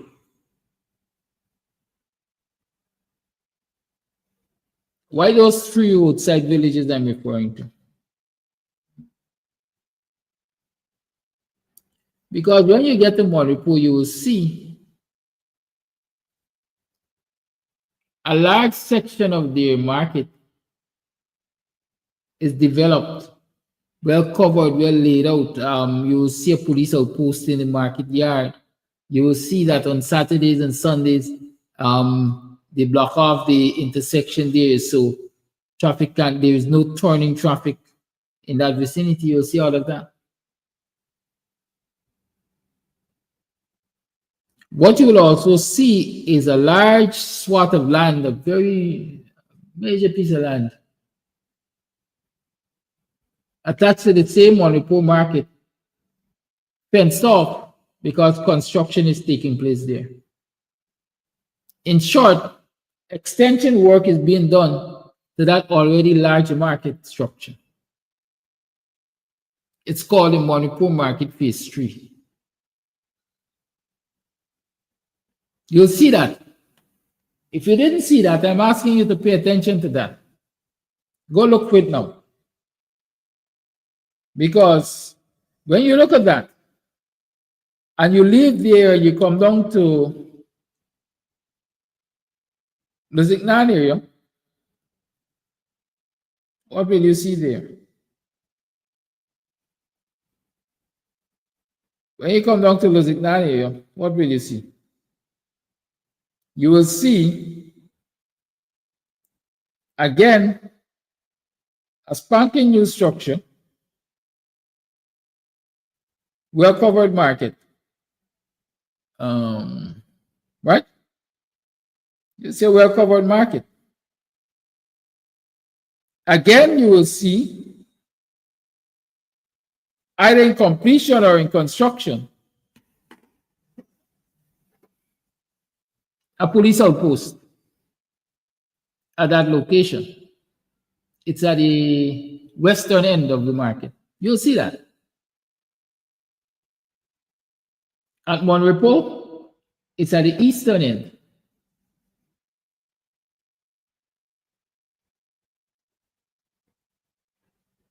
At Buxtonian, it's at the western end.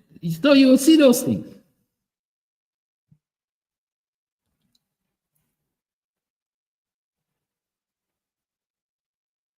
Come down to Golden Grove Market. Golden Grove Market is a roadside market. And tell me if you see any efforts at upgrading that space there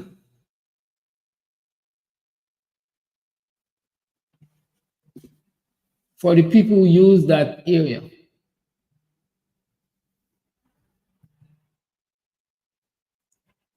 I guess they will tell us that, for example, Golden Grove Market doesn't need a police outpost because Coburn John Police Station is a stone's throw away.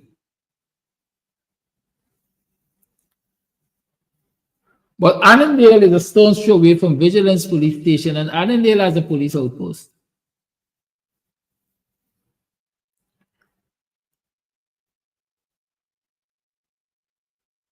Now, if you look at the photo which is on the screen there, you'll be able to recognize what I'm talking about at Monrepo Market.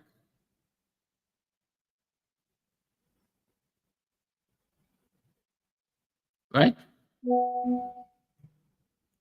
I'm not sure if that is giving you the full scope of the project there.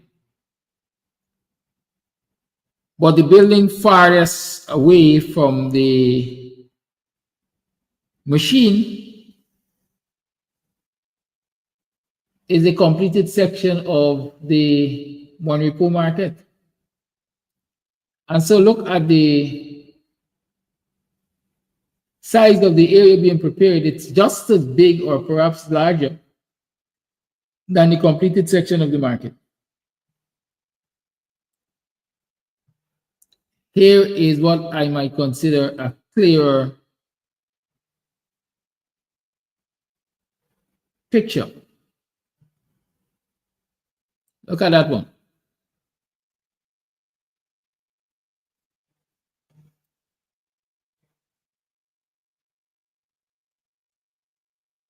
That is the area that is being developed as Monrepo's Market Phase 3. It means that there was a first phase, there was a second phase, and there's a third phase. Like I said, if you look at Golden Grove Market, you don't see anything happening there to develop it. But on your way, take a detour and go to the line town.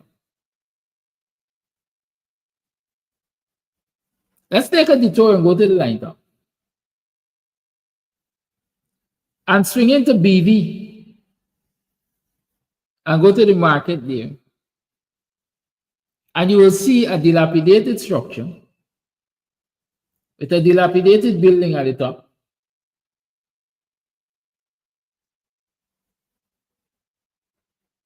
That houses the market downstairs and the Neighbor Democratic Council NDC office upstairs. Okay? And they have not had a single phase of renovation or extension work being done to their market.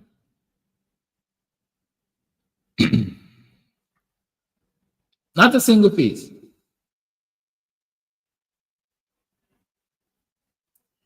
Leave there and come to Buxton because Buxton is right on the line top. You can't miss it. You ain't going to the village. And you will see a similar kind of thing.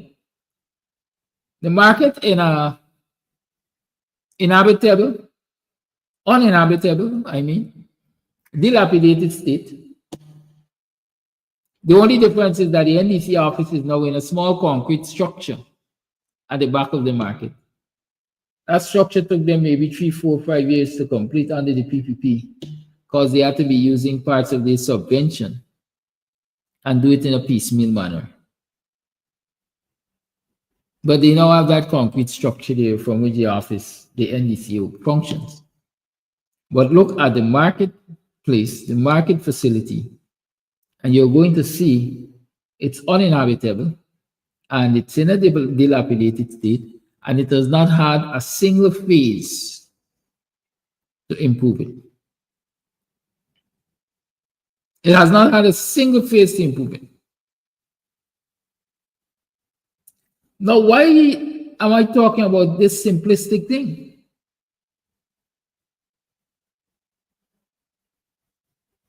Right? Why am I talking about this simplistic thing? Nathan Fraser is saying the PPP would be comfortable with this program this morning. I wonder why. Why am I talking about this simplistic thing?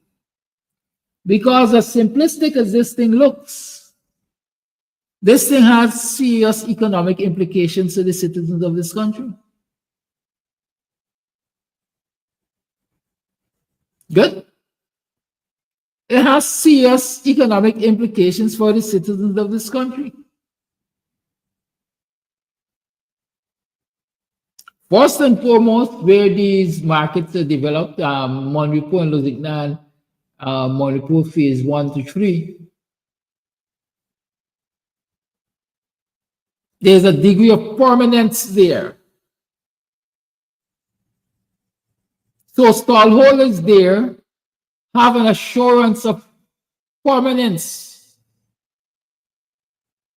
Whether they get a 5, 10, 15, 20, 25, 99-year-old lease of their stall space, they got a sense of permanence.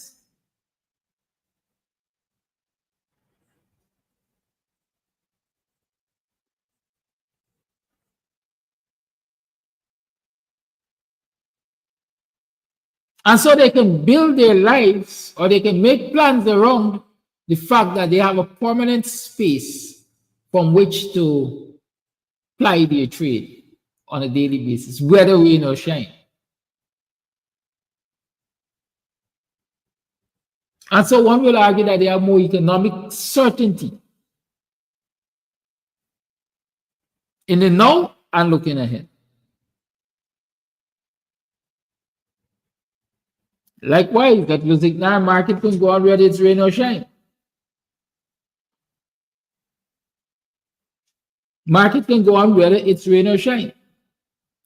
But when you come to Buxton, a dilapidated market structure, uninhabitable, and a so-called market tarmac with a hodgepodge of stalls, makeshift, where originally the vendors were supposed to be using temporary structures.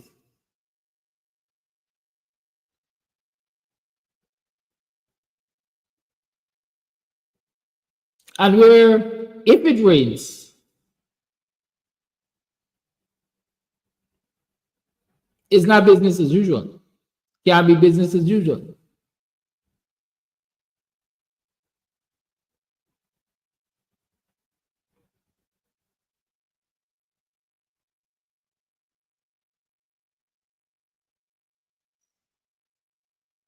But the people will tell you the PPP is good for them because they catching a bird. But like I said, don't be individualistic. Look at it from the position of your community. How does this policy of the PPP uplifts or oppresses your community?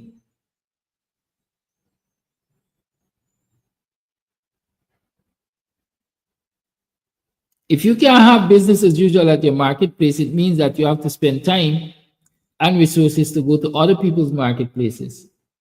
It's a cost on you. It's robbing your resources. If you can't have business as usual at your marketplace, it means that you have to go to somebody else's marketplace. It means you're depending on somebody else to provide for you, despite the fact that you will pay for it. means that you might pay dearly for it. In some instances, you might pay with your life for it.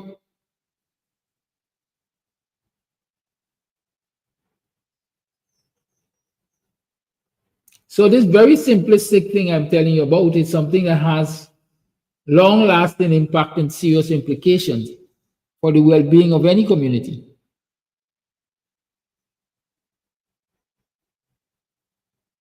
And it is something I encourage you to look at and consider when you start to think about how you're voting for the next election. Let me tell you what my vision is, because they say if you're thinking about being government for the next, or being the next government, you ought to start to have vision, a plan. What can you do to change the lives of people? When I look at the Buxton market, here's what I see. That entire plot of land that is occupied by the Buxton market, an NDC office. Next door to that is the health center. Behind the health center, south, that would be east, right? Behind the health center east, there's an empty plot of land there that one of our viewers complains about being year in, year out, despite the fact it's right next to the NDC. There's a plot of land there that is quote unquote state property or regional property.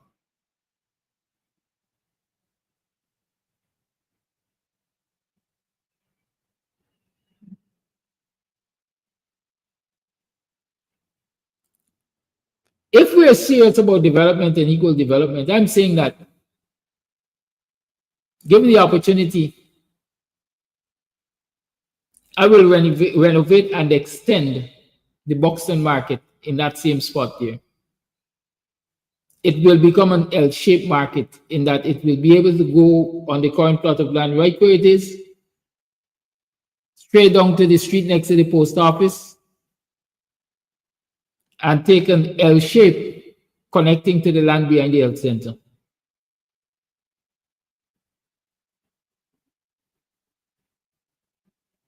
So not only will you renovate, but you will create more space for commerce to take place in the Buxton market.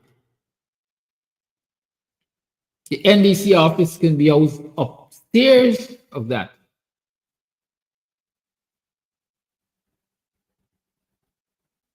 That's how I see it. You want more space? There's space north of the Buxton market. Currently, Georgie, as we say, Georgie supermarket is there. I don't know if that land is privately owned by the Bourgeois, because for all I know, over the years, it is the Bourgeois who have been operating business there. I grew up knowing my tea shop there, and then Osafo took over. And then I think Osafo is now renting to Georgie.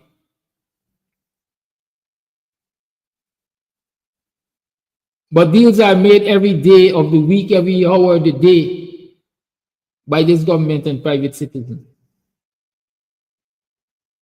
And so the need arises to compensate and acquire that plot of land for the expansion of the Buxton market. I don't see a difficulty in it.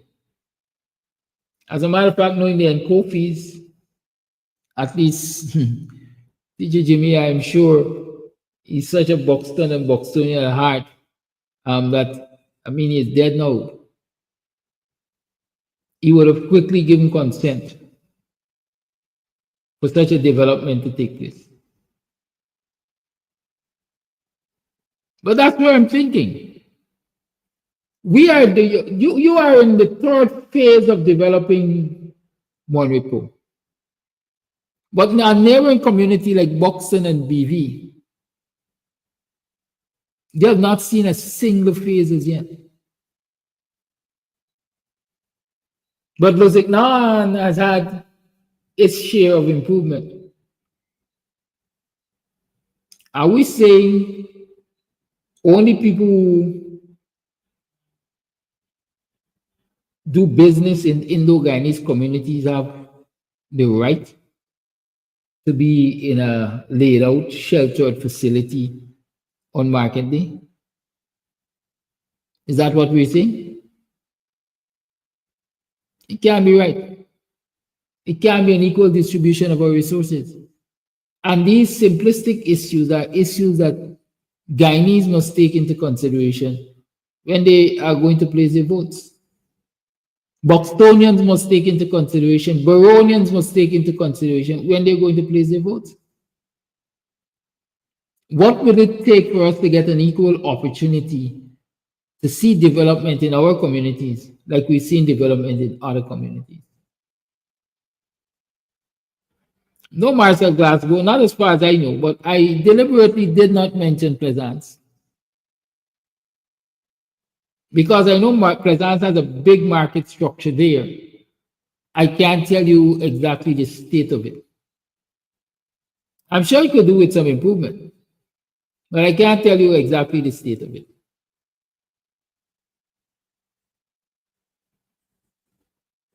And do we still believe that market structures must be single tier, as in just a lower floor? I don't think so. I believe market structures can be multi-story. So at different level, you have different businesses situated. Fresh greens and vegetables, for example, on the lower floor, accompanied by meat and fish and so on. I would say everyday marketing stuff. Then you go above that, you might have haberdashery. There might be people who want to trade in haberdashery in the market. You go above that, you might have boutiques and so on and so forth.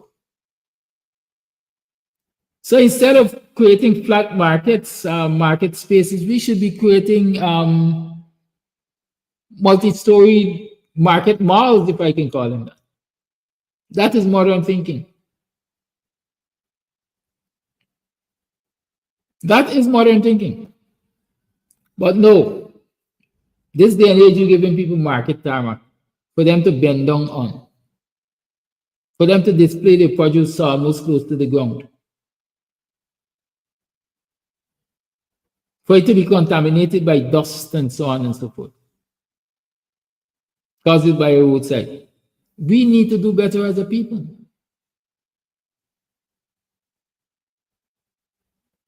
It's been a long time I didn't do a drive around or a walk around, and I'm feeling I need to go and get that done. So you have a first-hand view of some of the things that are taking place. I'm talking about what's happening in relation to the markets and so on in different communities. You know, what is the most amusing thing I might say? I saw a little structure constructed in front of the very building that houses the Buxton market that is in an uninhabitable state. What is that building? I got a glance of a sign saying some water monitoring. Wait, I was about to cause just now. Right? Some facility housing some water monitoring thing. I have to go up close and personal to ensure I see exactly what it is. But you are saying to me, whether it is Ministry of Agriculture, whether it is NDI, whether it is who, that needed to establish a water monitoring station there. That's the best they could do. That thing is a desecration. The Buxton market is already in if you ask me, an eyesore state, and you're gonna build that little structure in front of there. You gotta see it to believe it, folks. I'm going to go there and do a live for a couple minutes sometime in the week.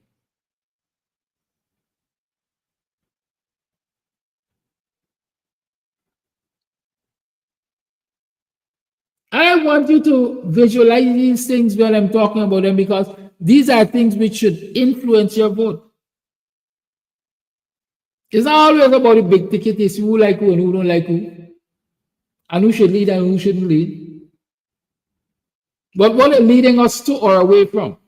That has to be considered. That, for me, is the most important thing. The callousness of a government who says the family who has lost a child under questionable circumstances. We hear your cry for an independent investigation into the death of this child. We hear you requesting certain agencies, the involvement of certain agencies like Scotland Yard, like the FBI, like the Royal Canadian Mounted Police. We hear all of that. We hear all of that.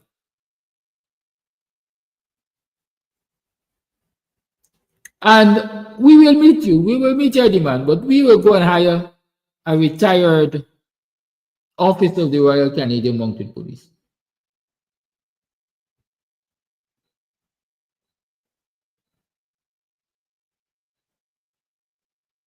What is impartial about that?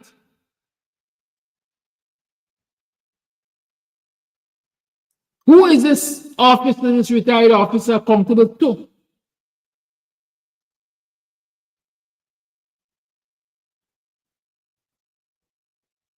What assurances can I get from the engagement of this individual?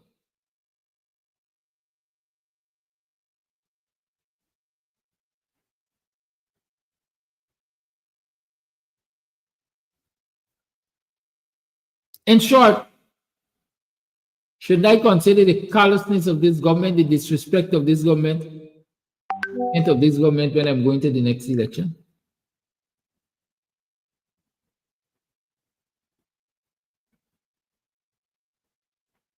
Don't be fooled. Don't be fooled with an announcement that says because the care grant is going to be given out sometime soon. Don't be fooled by that.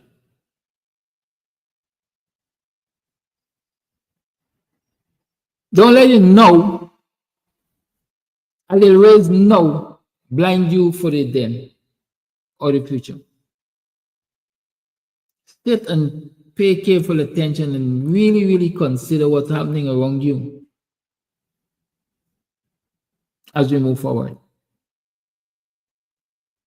I see the question is being asked, why is Parliament not dissolved as yet? The constitutional specialists could tell you why. My understanding is a simple one.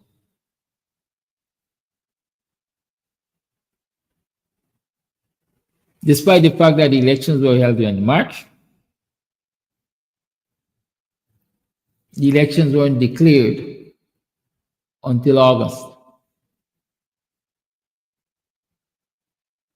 And so the period we have to be assessing from is from August, not March. And so the argument is that it's not yet 5 years. It's not yet time for Parliament to be dissolved.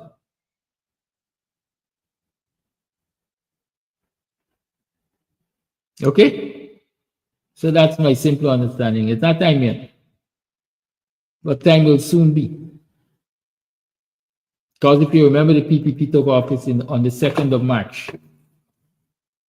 And Parliament met sometime after that. The proroguing of Parliament, is that the word?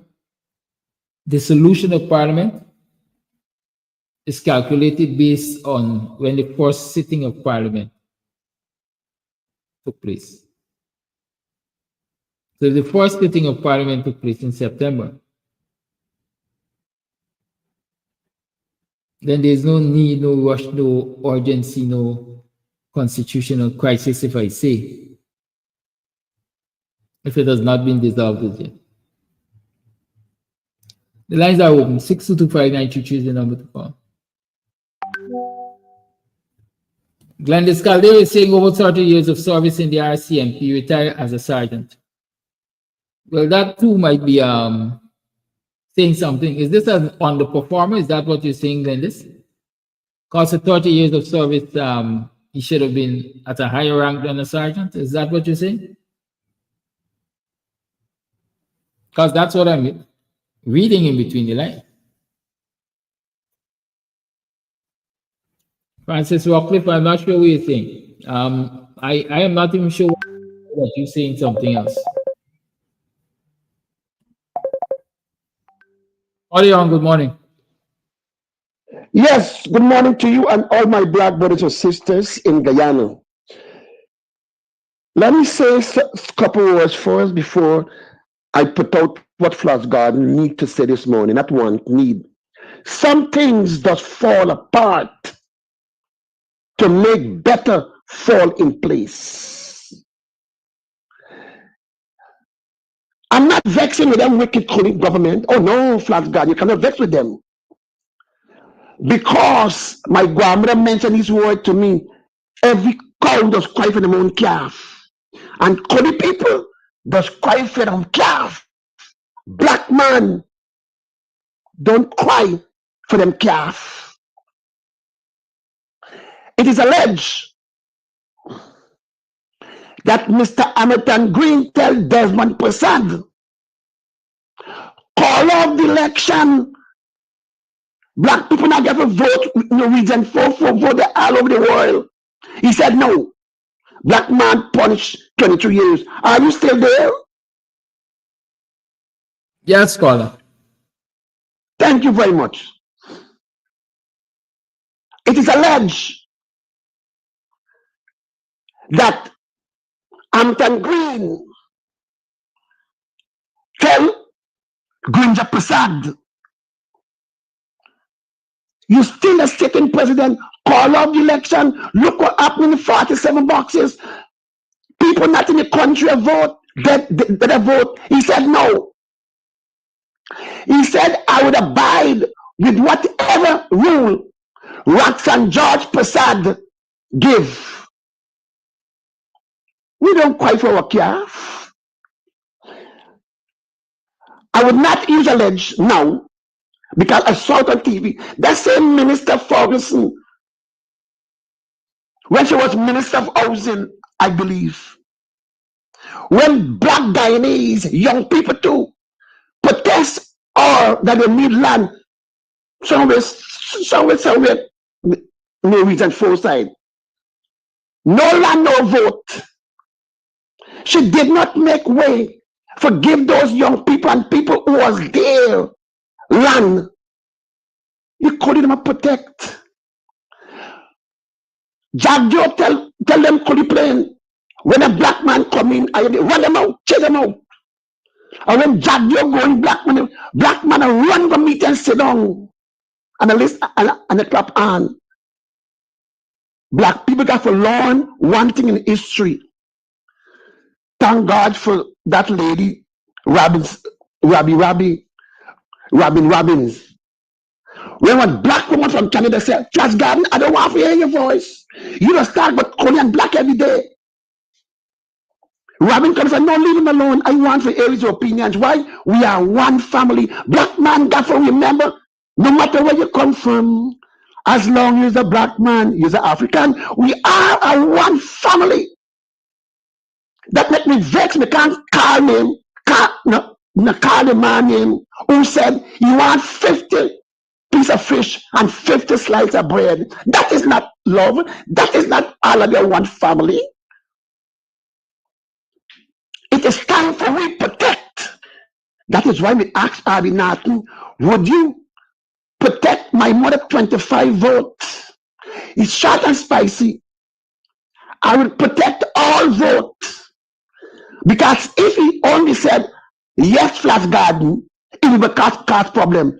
Then he always said, he's a wise president.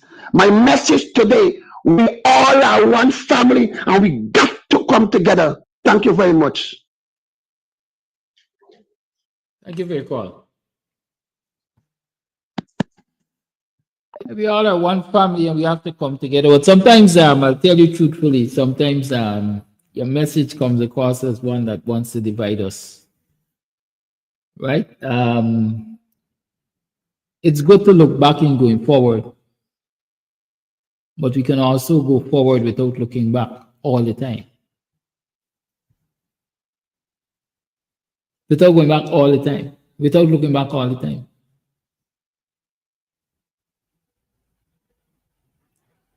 The lines remain open.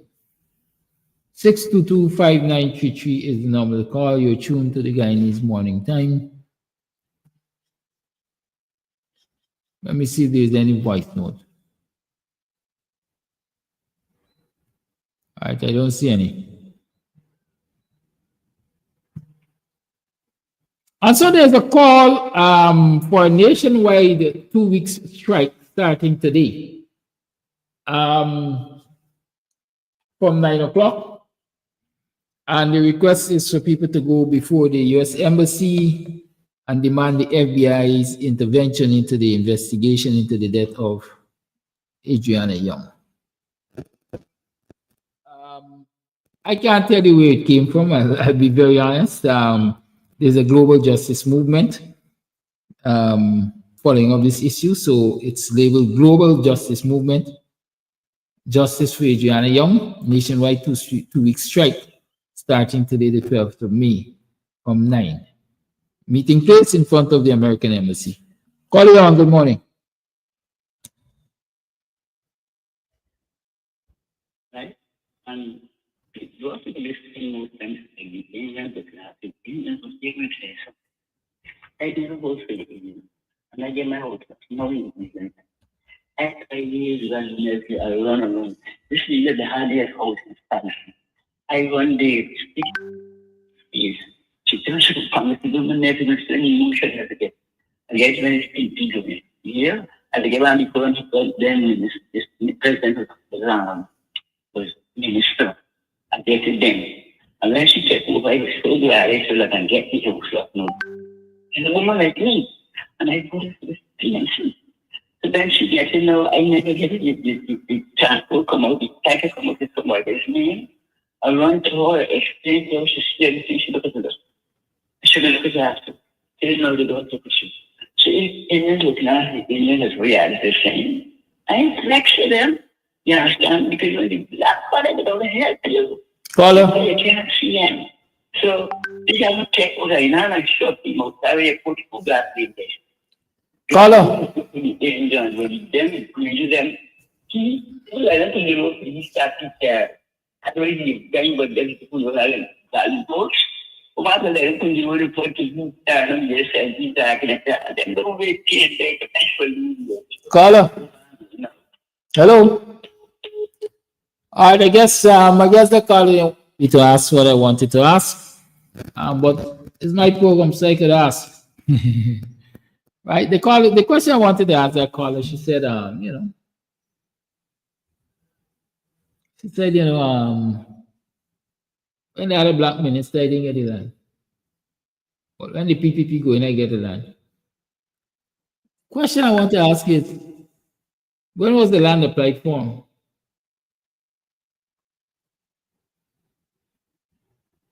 How long did it take for you to get the land from the PPP? I rather suspect the land wasn't applied for under the coalition government.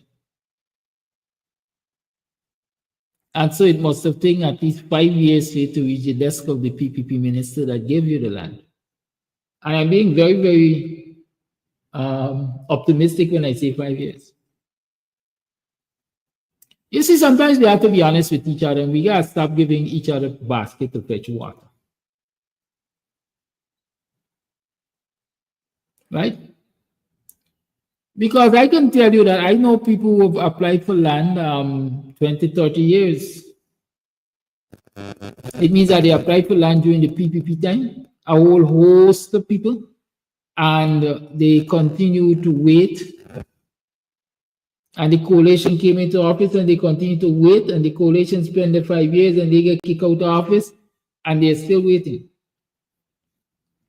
So don't let us blame the coalition for not delivering, for example, on land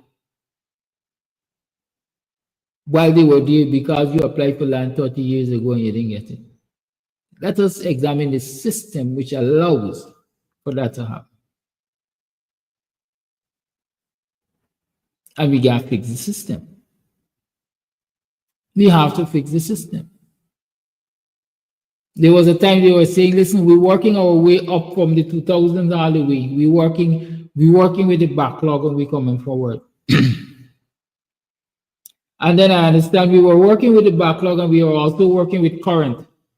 So it would appear as though it's discriminatory because people who apply currently are getting lands and those who applied years ago have not been able to get land. But at some time, I understand that the dealing with land was simultaneous. Those who applied since I was a boy and those who are applying now. We don't want those who are applying now to end up in a similar situation like those who applied when Noah was a boy. So we're going to try to work it simultaneously. There are lots of contentious issues in the society, that's a fact. And we have to judge our governments and our politicians and our state operatives based on how they deal with those situations. But sometimes we have to be a little analytical when we're judging. What was the forward thrust of the coalition government when it came to land and housing development? First, it did is reduce the age by which you could apply. You could have applied at 18, you ain't got to get no children and all of that. That is a forward-thinking policy for me. Why do I have to wait until I get a child or 2 or 3 living at my mother's house or, in an extended family before I can apply and get a piece of land?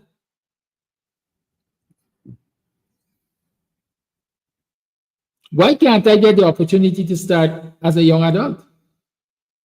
Acquire a piece of land and start to work my way up to developing it before I even start thinking about developing family. That's a backward strategy. And the PPP put it in place and the coalition changed it to 18 years. And then the PPP went back into office and they changed it back to 20-something, 22 years or something. So, and again, you must get pick me. So while the scholars say, hey, black people been there and then give me no land, does the scholar also see that Kuli people got there and they change it back to Dina Day? Those are the kind of analyses I want us to do. If I have to weigh the two policies, I'll certainly tell you that, hey, I think it's progressive to allow 18-year-olds to apply for lands, because even if they get delayed,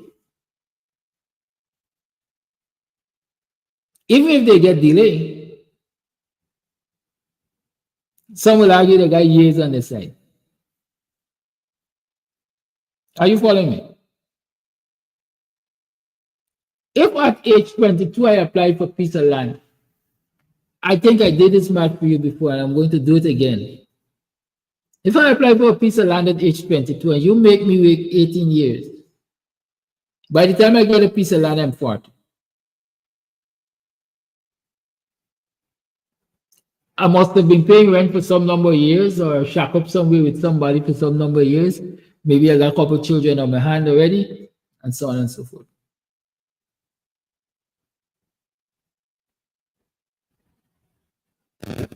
And so when I get this piece of land at 40, let's assuming I'm meaningfully employed, I apply to the bank for a loan, a mortgage. The maximum number of years they can give me to repay that loan is 15 years. Because your loan is tied, or the number of years the bank gives you for a mortgage is tied to your retirement age.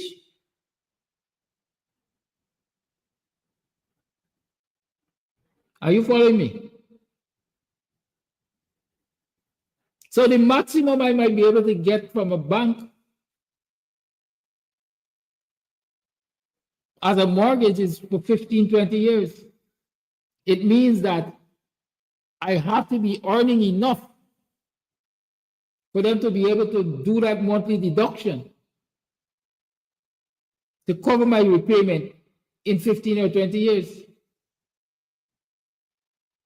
What amount of money can I borrow earning $130,000 a month in this country to repay mortgage in 15 to 20 years? Think about that.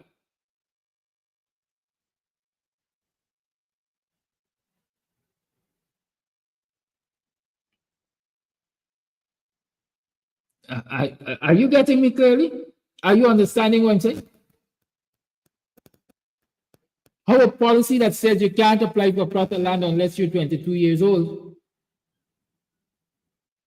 and the possibility is it can take 18 years for you to get it. Are you seeing how that policy is messing up your life?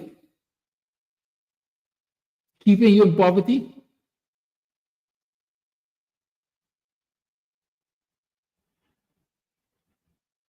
And of course, there are lots of other implications to that.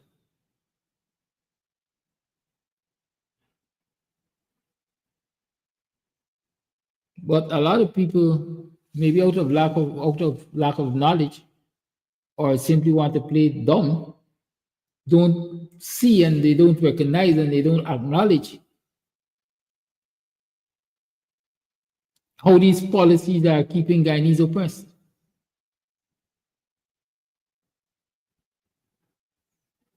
At 18 years old, young and strong, if I'm not in school, I got energy to go there and work.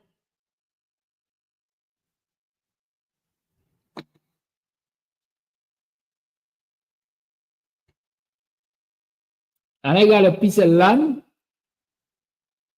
For me to apply for a piece of land at 18, it means I got some level of consciousness and I am looking forward as to how I want to get ahead in life. I can put my shoulders to the wheel. As single. All I got for study is me and the piece of land. I'm likely to make more progress than I will at 40 when I got wife, whether legal or what they call it, common law, and 3 children string behind me, and we living in an extended family and so on and so forth. So government policies really determine whether you live in oppression or if you progress. The lines remain open. 6225933 is the number.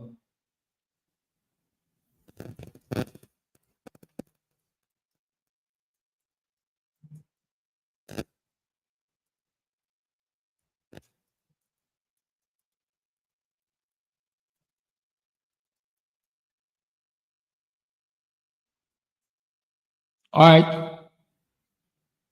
Seems like you're not in the mood for this kind of discussion. You don't like reasoning, no? Is that his challenge? None of you calling to contribute to this kind of discussion? Well, I like this kind of discussion because for me they're empowering. We can't cause the politicians every day. Not every day I will cause PPP. But I can analyze the policies every day and show you how they are affecting you.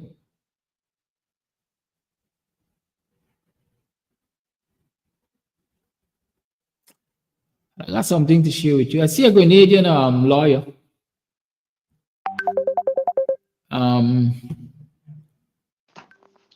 Call it on. Good morning, Kadaki. Good morning to all the viewers and listeners. I want to make a comment in regards to the situation where people are being rounded up and placed before the court facing terrorism charges. This is a situation that could actually explode, right? Why do I say that? Let's look, for instance, someone who been arrested and put before the court and have to face these charges. These are serious charges. These persons could be there for a very, very, very long time. They could die in prison. And so with that, the people and the young people mostly, because those are the ones that are being arrested and so on. They could actually put matters into their own hand in regards to defending themselves. And here we are in a situation where the early 2000s would return, right? Because people are going to tell themselves, you know what, instead of me actually dying or going to prison for a very long time for a trumped up charge, I am going to defend myself, and I'm going to push back against this government, the people who are oppressing me, and to add insult to injury, they're looking over on the other side where they are so-called PAP supporters who are committing the same types of crime, sometimes even worse, because they're committing murder and all these kind of things, and they give nothing but a slap on the wrist and not even 24 hours in the lockup. So again, these people will look at all these things and tell themselves, you know what, we got to organize, we got to gang up, and we got to do whatever we got to do to protect ourselves. And boom, there you go. The 2000 early 2000 situation returns. And no, I'm not asking for a coup.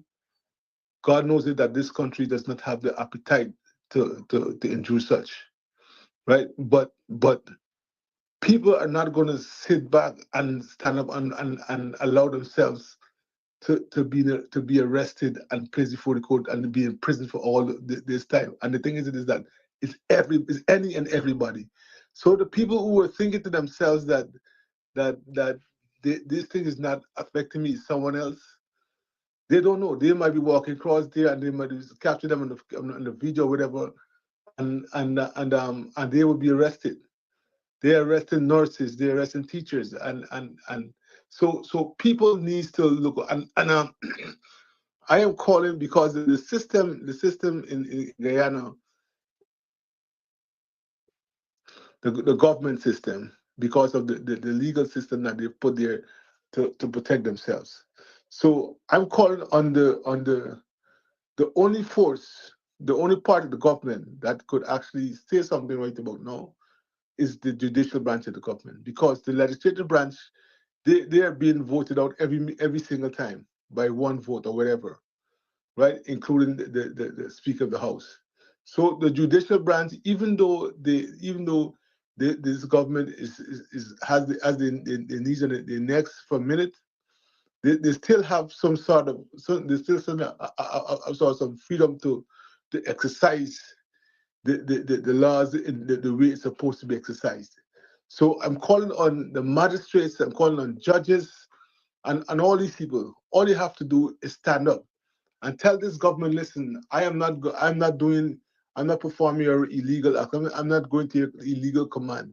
Just stand. I'm talking about heads of police, the security forces. I'm talking about people heads in the military. And again, I'm not asking for a coup, right? All they have to do is stand up and say that we're not doing this, because check this now. There are more good people in those institutions than bad people.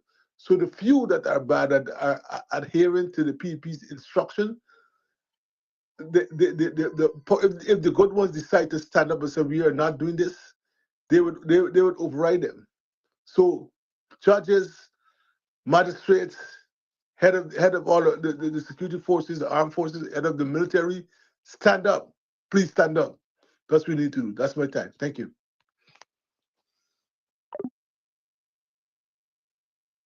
Thank you for your call. I said I wanted to share with you this post by Jexy Gibbs, I think, in the matter of the nursing assistant, Nurse King, being sentenced. This Grenadian, I think he's Grenadian lawyer, is proposing to approach the court for bail for Miss King. You know, sometimes you hear things, you look at things, but you don't look deep enough to recognize the human side of things. And from his pleadings, I'm learning that this is a lactating mother, has a nursing child, suckling child, but remanded to prison on basis of, I would say, a charge that can't stand in any serious court of law. Because for the fact that a private conversation was recorded unknowingly, no consent, without a warrant, etc., and then published, how can I be held accountable for that? How can you charge me for inciting terrorism for that? I have no freedom, no right of expression, not even in the confines of my own home. But that is what's taking place. So currently we have Miss King, I rather suspect it's Mrs. Nurse King, remanded, while her children are left maybe in the care of family members, and her suckling child, or baby as we like to say, is there without a pair of breasts to nurse it. But we're living in a just society. We're living in a society where Lady Justice is blind, so blind as to not see that bullyism is taking place through the use of the judicial system. I want to share his pleadings with you so they can get some insight. And it goes, in the High Court of the Supreme Court of Judicature of Guyana, in the matter of the application for bail by Tiana Serena Lewis King, and in the matter of the criminal charge of inciting terrorism, affidavit in support of application for bail. I, Jexi Gibbs, public justice advocate and international advocate, citizen of Grenada, do hereby affirm on the oath as follows. 1. Introduction. I appear before this honorable court not as a legal representative in the traditional sense, but as an internationally recognized advocate for justice, human rights, and democratic principles.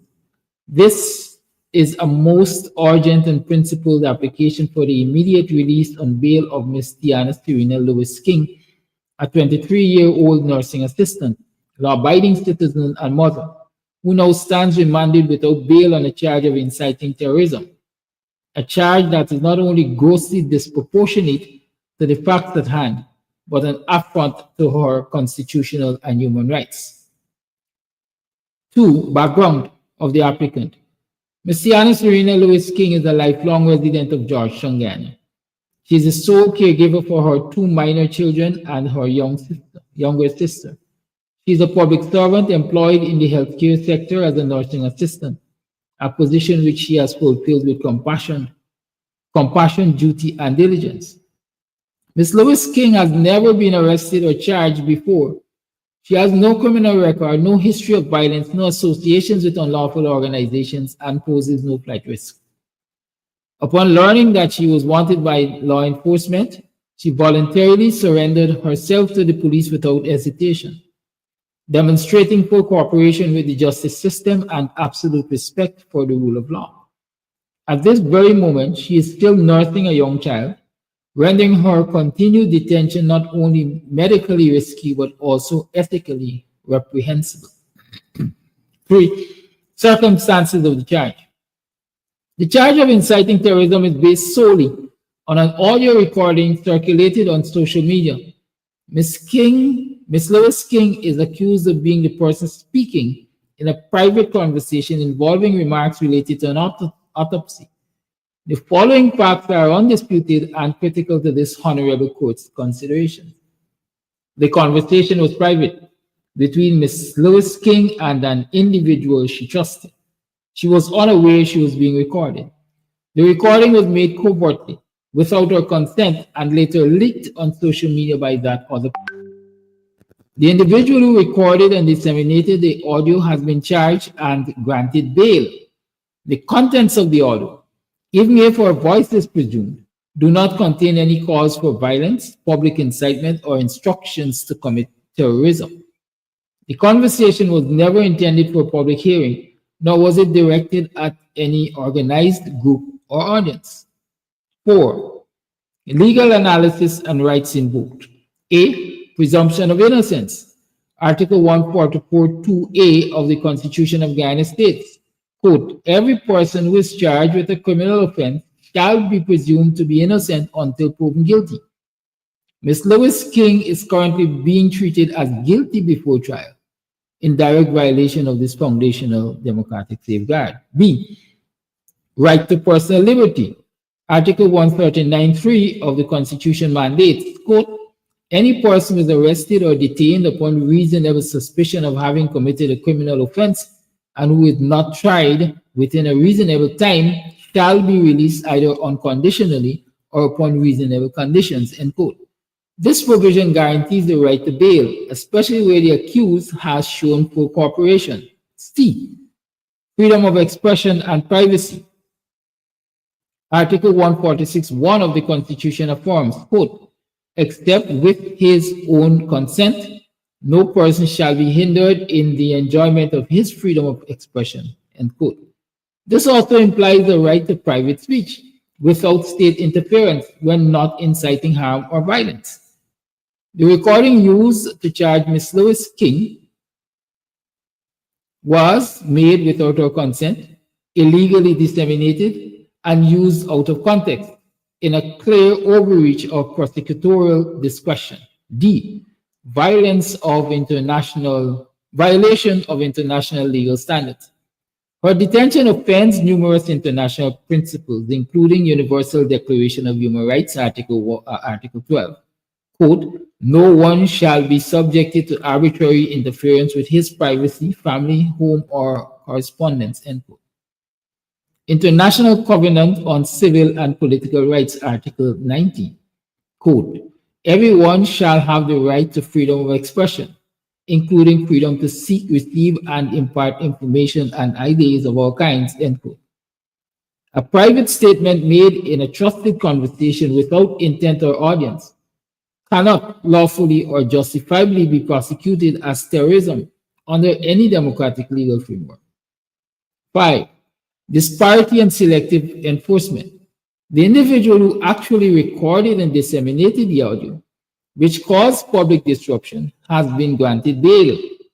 Yet Ms. Lois King, a mother, a healthcare worker, and a first-time accused, has been denied bail on the basis of the same event.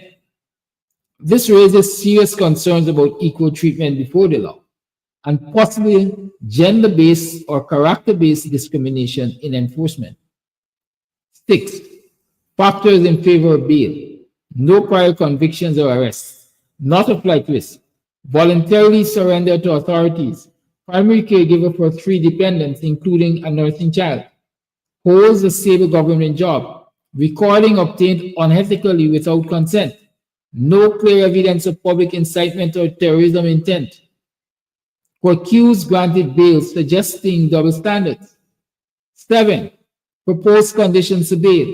If the Honorable Court finds it necessary, I respectfully propose the following strict bail conditions. Surrender of passport and restriction on travel without court permission. Weekly reporting to the nearest police station. Restrictions on making any public statements about the investigation. Monetary recognizance and surety as deemed appropriate by the court.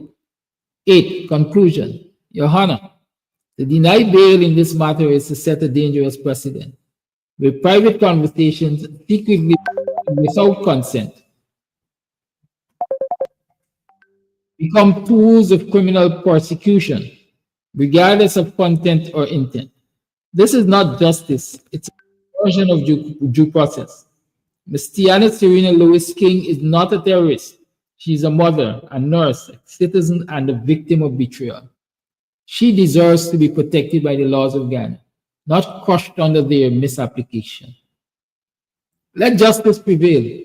Let her go home to her children. Respectfully submitted, Jexy Gibbs, Public Justice Advocate and International Advocate, Grenada. Right? Good. Now, Jackson is seeking a responsible citizen of Guyana to file an official court document, an affidavit in support of bail for Ms. Tiana Serena Lewis King at the High Court in Georgetown on behalf of the Public Justice Advocate. Right? You don't need to be a lawyer to do that. I did comment on the post and say I'm willing to do it. I am now seeing that I've read the fine print, if you call it that there is an email address on it. And so I guess I will communicate with Jexy via email, because for me, it's a straightforward thing and it's the ethical thing to do. I do not see any reason why the nurse should be incarcerated on remand. I do not see any reason, quite frankly. I maintain from the inception, this is a case of betrayal. If anybody should be locked up, if anybody should be charged, it should be the person who recorded without our consent. That's the crime. And the person who published it, that's a crime. That is what the police like to refer to as cybercrime.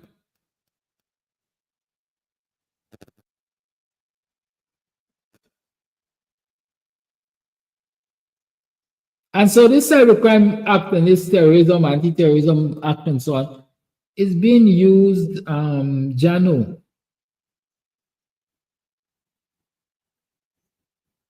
It's being used,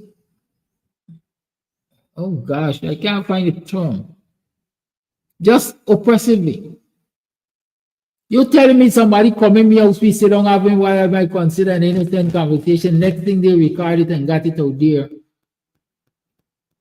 And I am being penalized for that.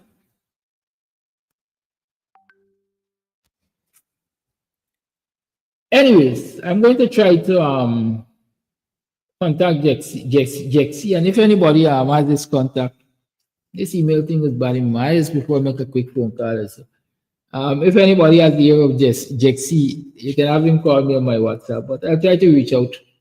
If nobody has taken up the honors as yet, I am willing and able to do it. Good. And not to forget all of those young men who are there basically faced with the same challenges. They're being punished before the trial concludes. And this, I will, you know, it's past 9, it's almost 9:30, but let me say this. When I see these things happening, I always will remember Henry Green saying to me, Mr. Armstrong, I'm just named the person you suspect is killing your brother. Just name him. And by the time he's able to prove his innocence, or we prove his guilt in a court of law, he would have been incarcerated so long that it would have it would bring you satisfaction. And that is what this government is doing with a lot of youth, especially in the Tiana Lewis King story. I don't believe they have a thought to stand on to get this girl convicted. But let us punish her. Let us punish her. Let us punish them even before the court can pronounce on their innocence. And that's a miscarriage of justice. That, you know, I don't know. And sometimes I ask myself, what manner of people sit to adjudicate some of these matters? I'm not trying to ask questions at anybody. It's a honest human question. Is there no humanity on the bench? They say Lady Justice is blind, yes, but I sure Lady Justice got some amount of common sense, if we can call it that.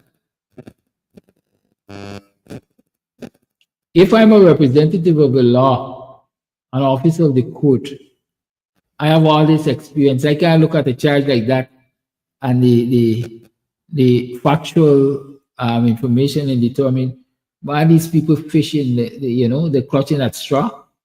All right, the case gonna try, but let this person go home on bail. You're remanded until whenever I feel like. Listen, y'all have a good day. Love y'all. Much love.